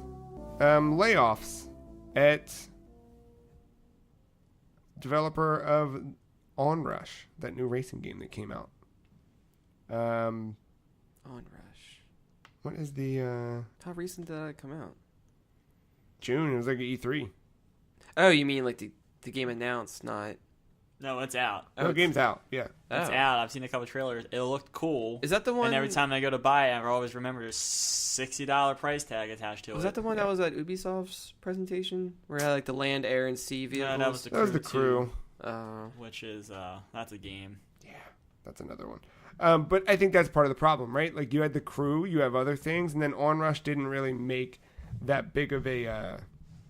I didn't even hear about One Rush until like after it came out on a podcast. People were talking about it, and it seemed cool. And I watched the trailer. I was like, "All right, this might be my answer to Burnout in a weird way." Yeah. And then I looked at the $60 price tag, and I said, "No, not right now." Because there wasn't a lot of content to it. Correct. Is this related to the Rush series? I don't think so. Like I San think it's Francisco just Rush? a new like IP, kind of like Huh. just shares the name. I think. Okay. So this was, if you recall, it was Evolution Studios. They were the development studio behind Drive Club. Sony disbanded them after Drive Club didn't... I think Drive Club, excuse me, ultimately did the numbers that... Or did some numbers. Like, I think it did well, but that game took forever. And I think the investment, Sony didn't... Whatever. So Sony kind of dumped them. And Codemasters bought the developer.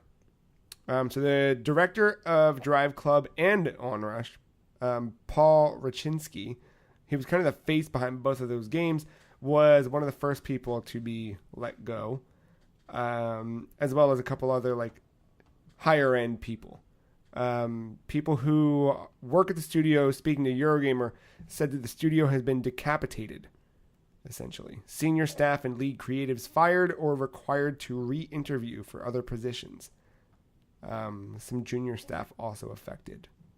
But this seems to purport that the game sold barely over 1,000 copies, physical copies, during its launch week in the UK.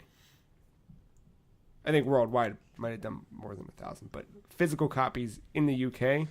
Because they kind of track things a little bit better than we do over here in terms of numbers, and it didn't chart. Well, clearly, if it led to what it led to. Yeah. So yeah, I don't know. That was kind of striking because I've heard positive buzz about that game, and that's what always sucks is when you hear good things about a game, but then it just doesn't sell well, and then yeah. But to Matt's point, like I've also been like, I should buy. Not 60. I was all in for 30, and I saw the price tag. I was like, God damn. Yeah. It just didn't have that next thing to No. jump into.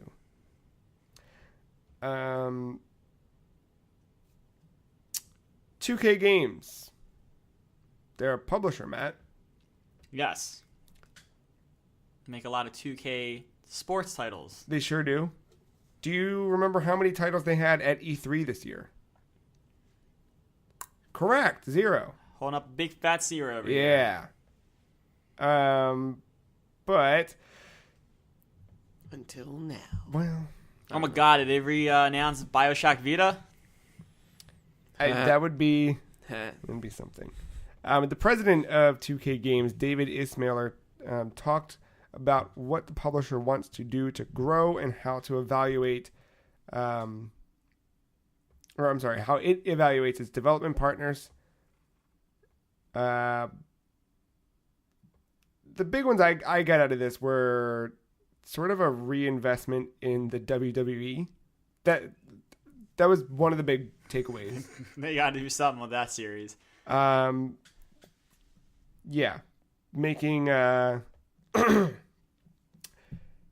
the general priorities, it says China and the mobile market will be huge priorities for the company. So, stepping up its investment in the WWE 2K franchise and hoping to broaden the offerings coming out of Firaxis. So it said Firaxis, XCOM. Civ, and XCOM. Okay. Specifically, as Miller says, we did Civ, then we did XCOM, and now we're looking hopefully to add one more to that portfolio. So I guess they got a new thing. Firaxis is around us. Yeah, it's like up the street. Make a tactics wrestling game. Down. Very short. 100 You wrestlers. know what, though? They're making a Gears pop game, so I'm not totally opposed to this turn-based wrestling game. Move up to a turnbuckle and do a special move. Also, 2K's not hurting for money. They just said the word gay Tony with GTA 5, and that is back up on the charts again on Steam. It's nuts. It's also on sale, too, which helps, but but the still... sale and the after-hours thing, bringing back gay Tony. Man. You look confused, right? I do. I don't know what like, the Ballad of Gay Tony was probably Right. one of the most popular DLCs in Grand Theft Auto 4, right? Right. They're bringing that character back into the 5 world with the next online update. But this has nothing to do with 2K, right? Or like, Well, what they was it own compared- 2K. Or They sorry. own GTA. Yeah, sorry. 2K owns GTA. What? And Rocksteady. Yeah. Yeah. Right, they bought Take-Two. You mean they bought I'm saying Rocksteady. Yeah, they bought the GTA studio. Take-Two Rockstar. Interactive. Rockstar. Wait, so Rockstar doesn't own... Rockstar's the developer. Rockstar's the developer, but they're Right. owned by... 2K. They don't self-publish? Not anymore. I don't know if they even self-published back in the day, to be completely honest. I just thought the devs owned that. I'm not going crazy, right? No. So Take-Two Interactive was...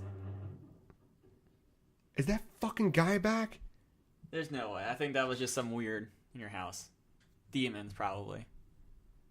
Anyway, Take-Two Interactive is kind of the head company above Rockstar, who is owned by 2K. Wow. Yeah. I But did yeah, not all know those that. developers like Rockstar North. There's a couple in like each direction, right? Yeah, Like I know. West, East. Like there's a couple branches of Rockstar. Mhm. I guess that's just why I thought they were their own thing. You know, because I just thought it was a name like fucking Rockstar.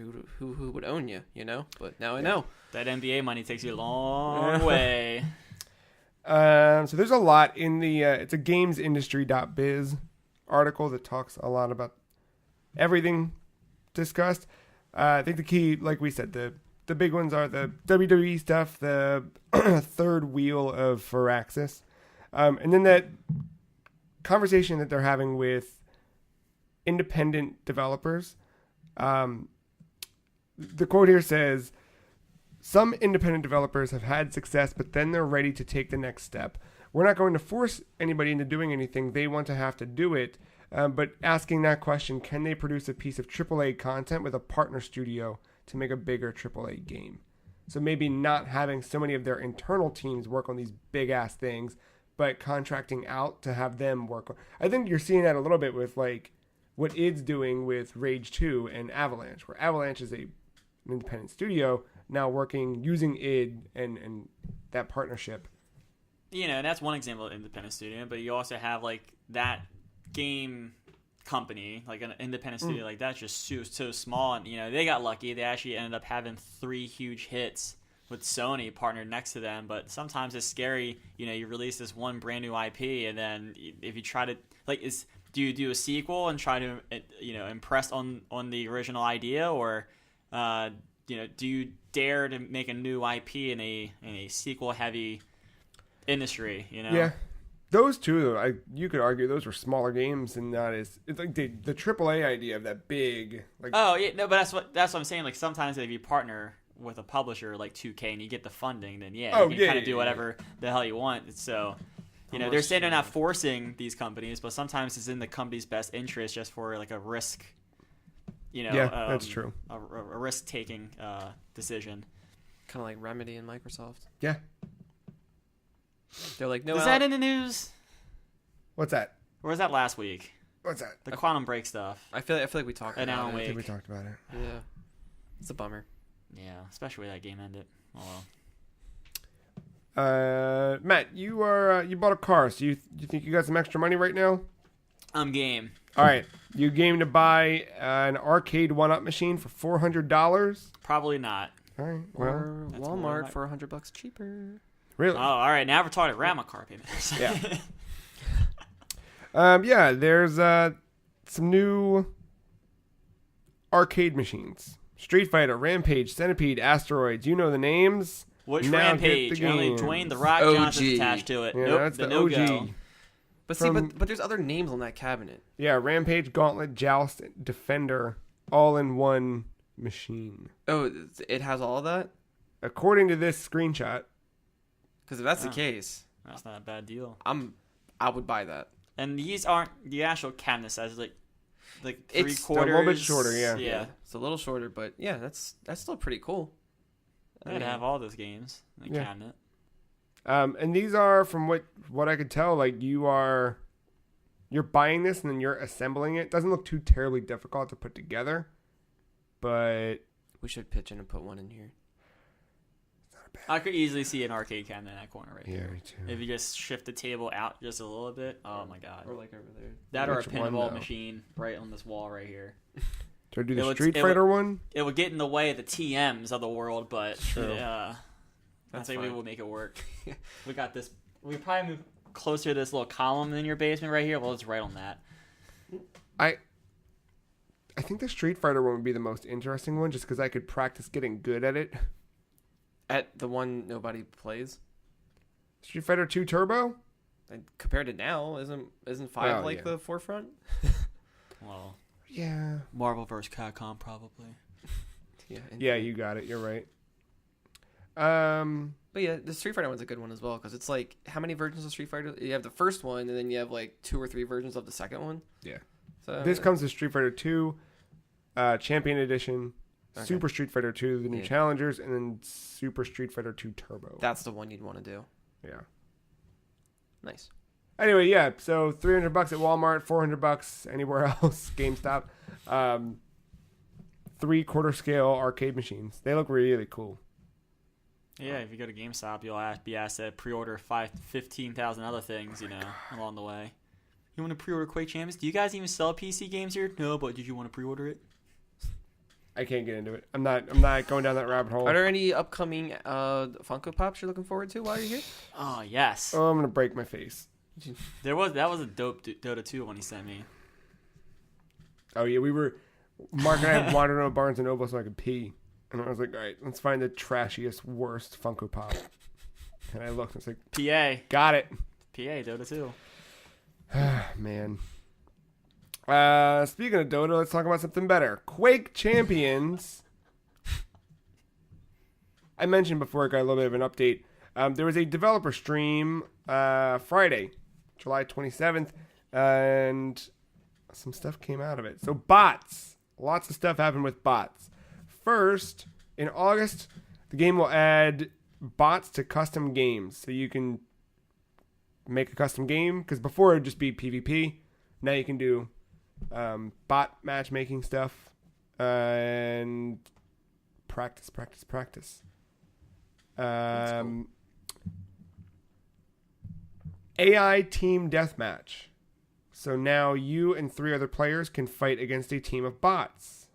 That could be 3 other strangers or just friends. You could jump into a squad and then go against bots, which is also cool. Bots are getting toned down. So they are turning down the accuracy in the way that bots perceive player hitboxes. So in August, the size of player hitboxes as viewed by bots will be scaled down. And navigation will be improved. So like bots won't run into walls. And bots will actually know how to use their champion abilities rather than just shoot. My man Cringe Fiesta. Just Easy potato, man. he never once picked up that second weapon. That's Nope. Who needs to, In terms of, or speaking to cosmetics and customization, The game will get better daily rewards. So increasing the rewards you get and shuffling a few of the rewards around, and extra rewards during special events, the first of which will be during the week of QuakeCon. Updates to loot boxes. So some of these changes have already happened. They're trying to lessen the amount of duplicates that you'll get out of loot boxes. So tightening up the frequency of duplicates and differentiating between chests and I've never said this word out loud. Reliquaries. The middle one. I'm assuming. Yeah. Or the big one. I mean, reliquaries. Here. I got this. Reliquaries. You ready? I'm ready. Oh, wait. She's not going to say it. All right. Well, Oh, I got this. that type of loot box. What do you get out of the boxes in Quake Champions? Cosmetics of many kinds. Yeah. Or sometimes the occasional rune, too. So, like, skins? Skins, shaders, different kind of outfits. Taunts? Reliquary. I don't even have taunts in that game. I'm not going crazy, right? There's no taunts. Reliquary. Reliquary. Reliquary. Reliquary. Reliquaries. Reliquary. Dr. Wiley. Yeah, reliquaries. Chip No, here. there What? are no taunts. There's just the C button. Gotcha. Yeah, Mark Gotcha. gets it. You get it. I get it. Yeah, Trust okay, me. there you go. I know. Earl Grey. Anyway, Got so it. chests and reliquaries having better drop rates and items you can only get from them. I don't think I would be as mad about the duplicates if I got like the gold currency out of it. No, not like the premium one. The one that like you get The shards. Not the... not the red ones. Oh. I want like The Quake right- coins. Yeah. Yeah. I want like the middle one, the one that you can use to unlock a character with in-game currency. Oh, favor. Yes, the green. Never mind, the green. Yeah. Got it. I think I would rather have like 10 points of favor every time I got. A duplicate? Yeah. I agree. Than that bullshit red one, the blood one with. Yeah. It's a lot of currencies in that game. Seems like it. Better than Dota 2 my ass. There's discussion about updating certain, making certain items available in the store. So every Thursday they have new featured deals on champion skins, vanity items, and cosmetic weapons. And what they want to happen is that every weapon or item that you could possibly get will eventually have an opportunity. You'll have an opportunity to acquire it in the Platinum Store. So right now there's certain things that you just won't see there. And there still will be that, like certain things that only, like items you'll receive for playing during QuakeCon, you're probably only ever going to get through that. But other things that have otherwise just been impossible to get, they will make them available regularly in the store as a rotating piece. You know, Quake's not the only one doing that. Counter-Strike does that with something like, you know, their major events. I think even Dota does it with the internationals. Like, they're not the only ones doing that. That's fine. There's a new esports showdown bundle. So you get, there's no price. Because it's your soul. But you'll get some stuff out of it. You get Quake 4 Redeemer Gauntlet. It's a skin for the game, for the weapon. A 7-day XP boost, 2 reliquaries, and 200 platinum. So you can buy this in the store at some point, and that money goes directly into esports. Speaking of esports, with QuakeCon, there's a open 2v2 tournament with $200,000 in prizes. And there's a big thing coming in October, and a whole bunch of other stuff. There's a lot of they're starting to push the esports Quake stuff. And finally, what Ben's been waiting for, new modes. Capture the flag. Confirmed. Capture the flag. 2 teams vying for control of the enemy's team flag. Currently, the team with the most captures after 20 minutes wins. 20 minutes. That is a long Holy yeah, I know. game. It can't be like the first one to 10 or something. Well, that's the thing. So it says we may implement a flag cap limit. You should. And You have matches, to. I know. Fucking idiot. No, Matches are played in 2 10-minute halves, with teams switching positions at the half. Champions cannot use abilities while carrying the flag. That makes sense. That's fair. While carrying the flag. But you can drop it, throw it. Can I you guess you can only drop it. Can you attack with the flag? Sure, you could. I guess you can still attack. Doesn't say. Could you in the other Quake games? I always get the different modes confused because some you can, some you can't. Others you can throw the flag. Others All you I can't. know is that Halo, when you had the flag, you would just like. Yeah. Yeah. But I don't know. Run That's with like a Quake. I don't know. They just No. modified it from the Quakes. I don't think I ever played CTF in Quake. I don't remember playing CTF and Quake. I played in Unreal, and I think Unreal's in the Unreal one I know. you couldn't. I don't think you could. It's like as soon as you fired, you drop the flag. Yeah. Okay. Yeah. Something like that. So capture the flag will be on the public test server soon. Once the community weighs in on the feedback, then it will continue to there's no I know real. like we all know what the feedback is.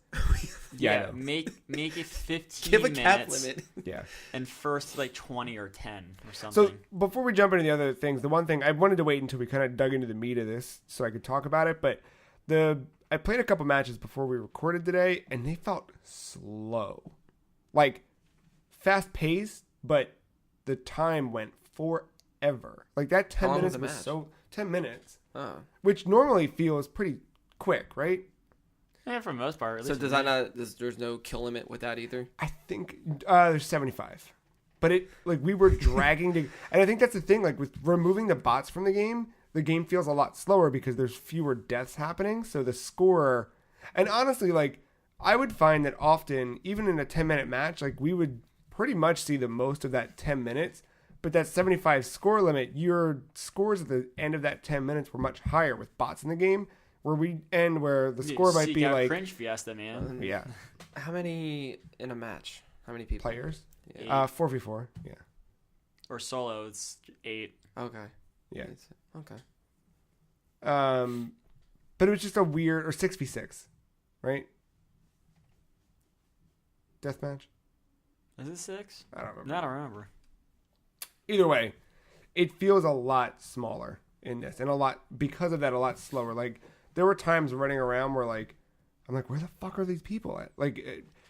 The teams are, I think, bonding more together rather than going out on their own, which is a little weird. It's different. I think it's good. It's good to have that change to keep you fresh. But anyway, speaking of which, Slipgate, a brand new in development mode that blends elimination-based gameplay of Clan Arena with an objective. So in this 4v4 offense versus defense mode, the goal is for the offense to seal the defending team's Slipgate portal before it opens completely, and the defenders must eliminate the attackers to win. Everyone only has one life, and there are no respawns until the round is over. Oh, okay. So that part's different. I was Yeah. about to say, this sounds like Overwatch. To be taking over areas or whatever to win. Yeah, there's stuff like this in Halo a little bit. I'm not a fan of those modes where you don't respawn.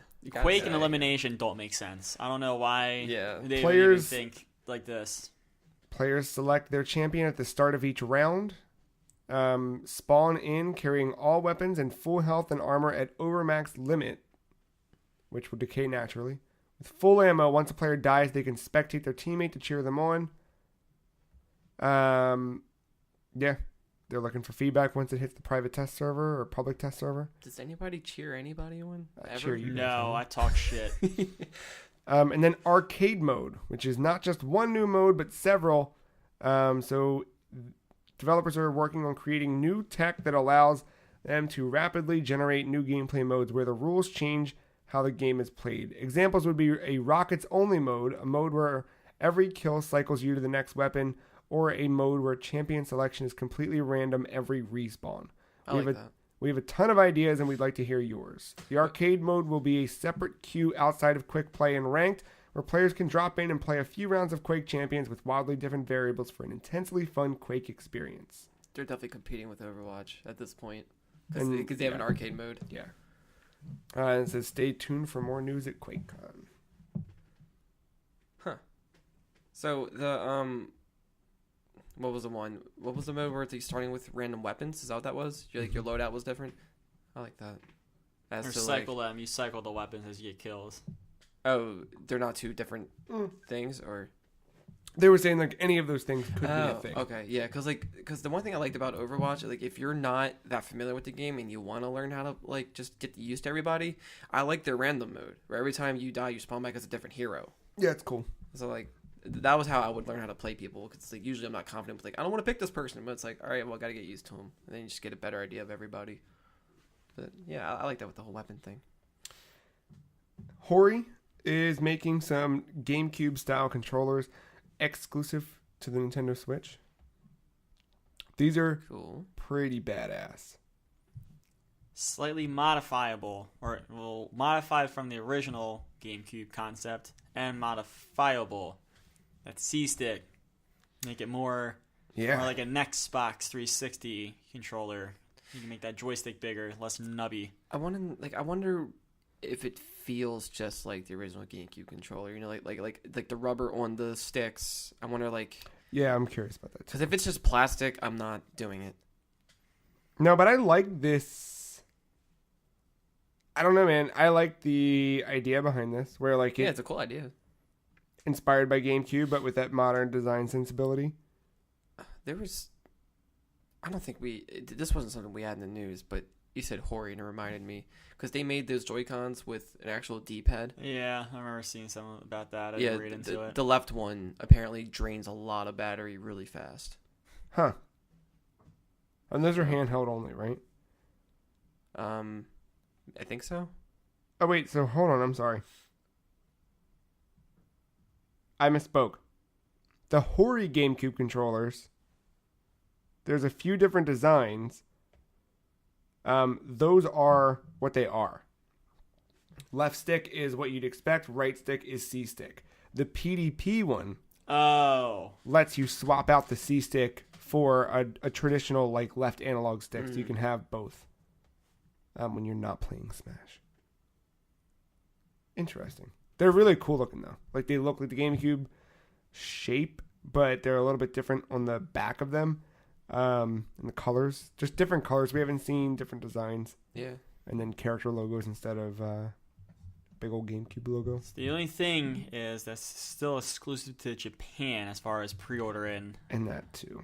They're coming in October. The Hori in October and the PDP in December. I think the PDP one's the one I ordered. Oh, you ordered that? I didn't know. I thought you ordered the official Nintendo one. Yeah, now I'm getting all confused. Yeah, I think because Nintendo's re-releasing their shit, right? Or Yeah. Remanufacturing. These, I don't think. Okay, yeah Yeah, I these have the Nintendo one on pre-order in December. Are these wired or Yeah, wireless? it looked like it. Might need that adapter too. Probably. Should be cheaper now.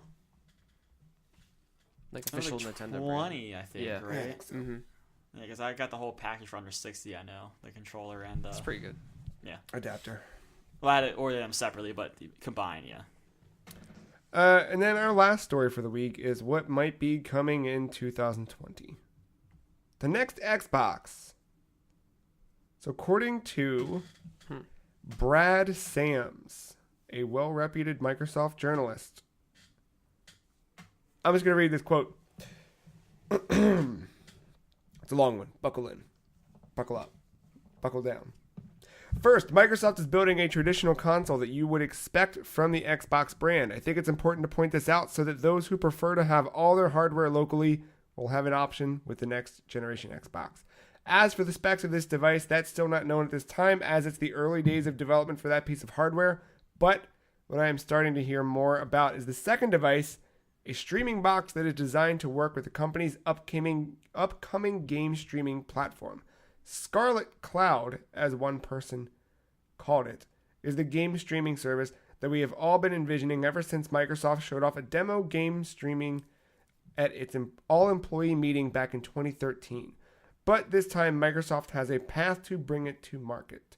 The second console that the company is working on is a lower-powered device that is currently planned to ship with the next-generation device that is designed for game streaming. But the catch here is that Microsoft thinks it has figured out how to handle the latency-sensitive aspects of gaming. The cloud console will have a limited amount of compute locally for specific tasks like controller input, image processing, and importantly, collision detection. The downside of this is that since more hardware is needed locally, it will raise the price of the streaming box, but will still cost significantly less than what we are accustomed to paying for a new generation console, which should, in turn, help expand the platform's reach.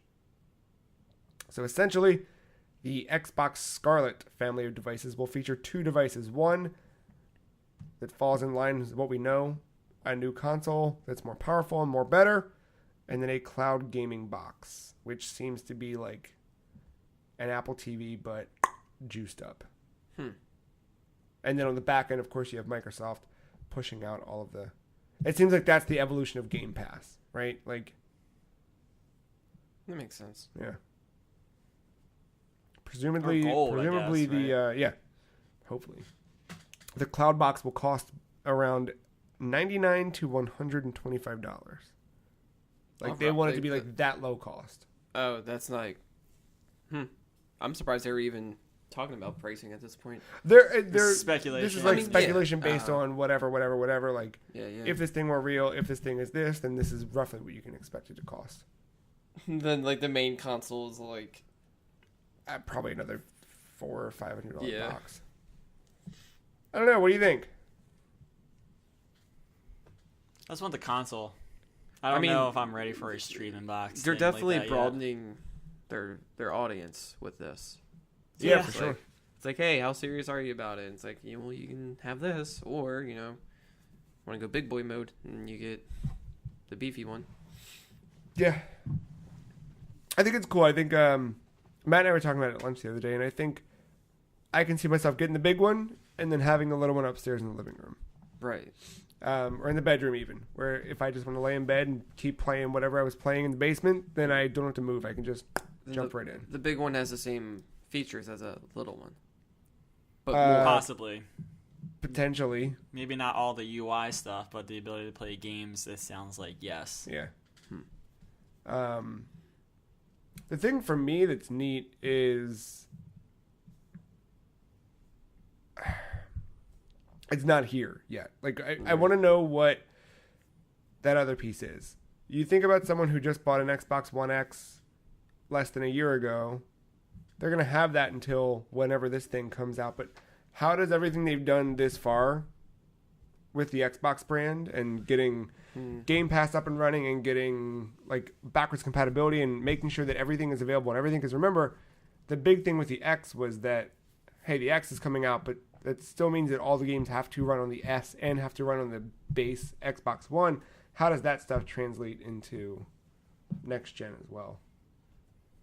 Or does it? Do they just pull a PS4 and say, fuck you? You'll buy a new one and you'll like it. I don't think they will. No, they probably built like a decent engine at this point where it's just easier to reserve all that.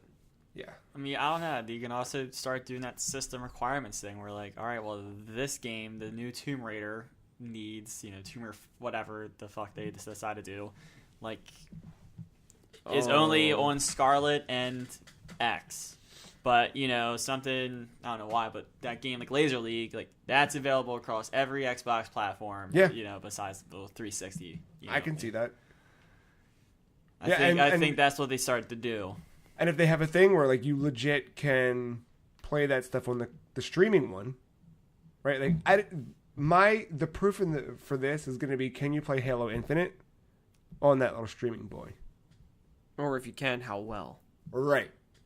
Can you competitively play? Maybe I could do the single player stuff, but how am I going to play using that thing? And hey, I hope that by 2020 we've got that shit figured out. That'd be a good future to live in. It'd be an interesting E3. Yeah, for sure. Do you they think stream the conference with that? Yeah, and then stream that to us. It's all simulation. Yesterday or the other day, I wanted to play Street Fighter V because Ben talked a lot about it, and I remembered that I have the arcade edition for free, which I later found out I don't because I do, but I didn't get all the free character. I'm whatever. I just want to play as Jury, man. That's it. But no big deal.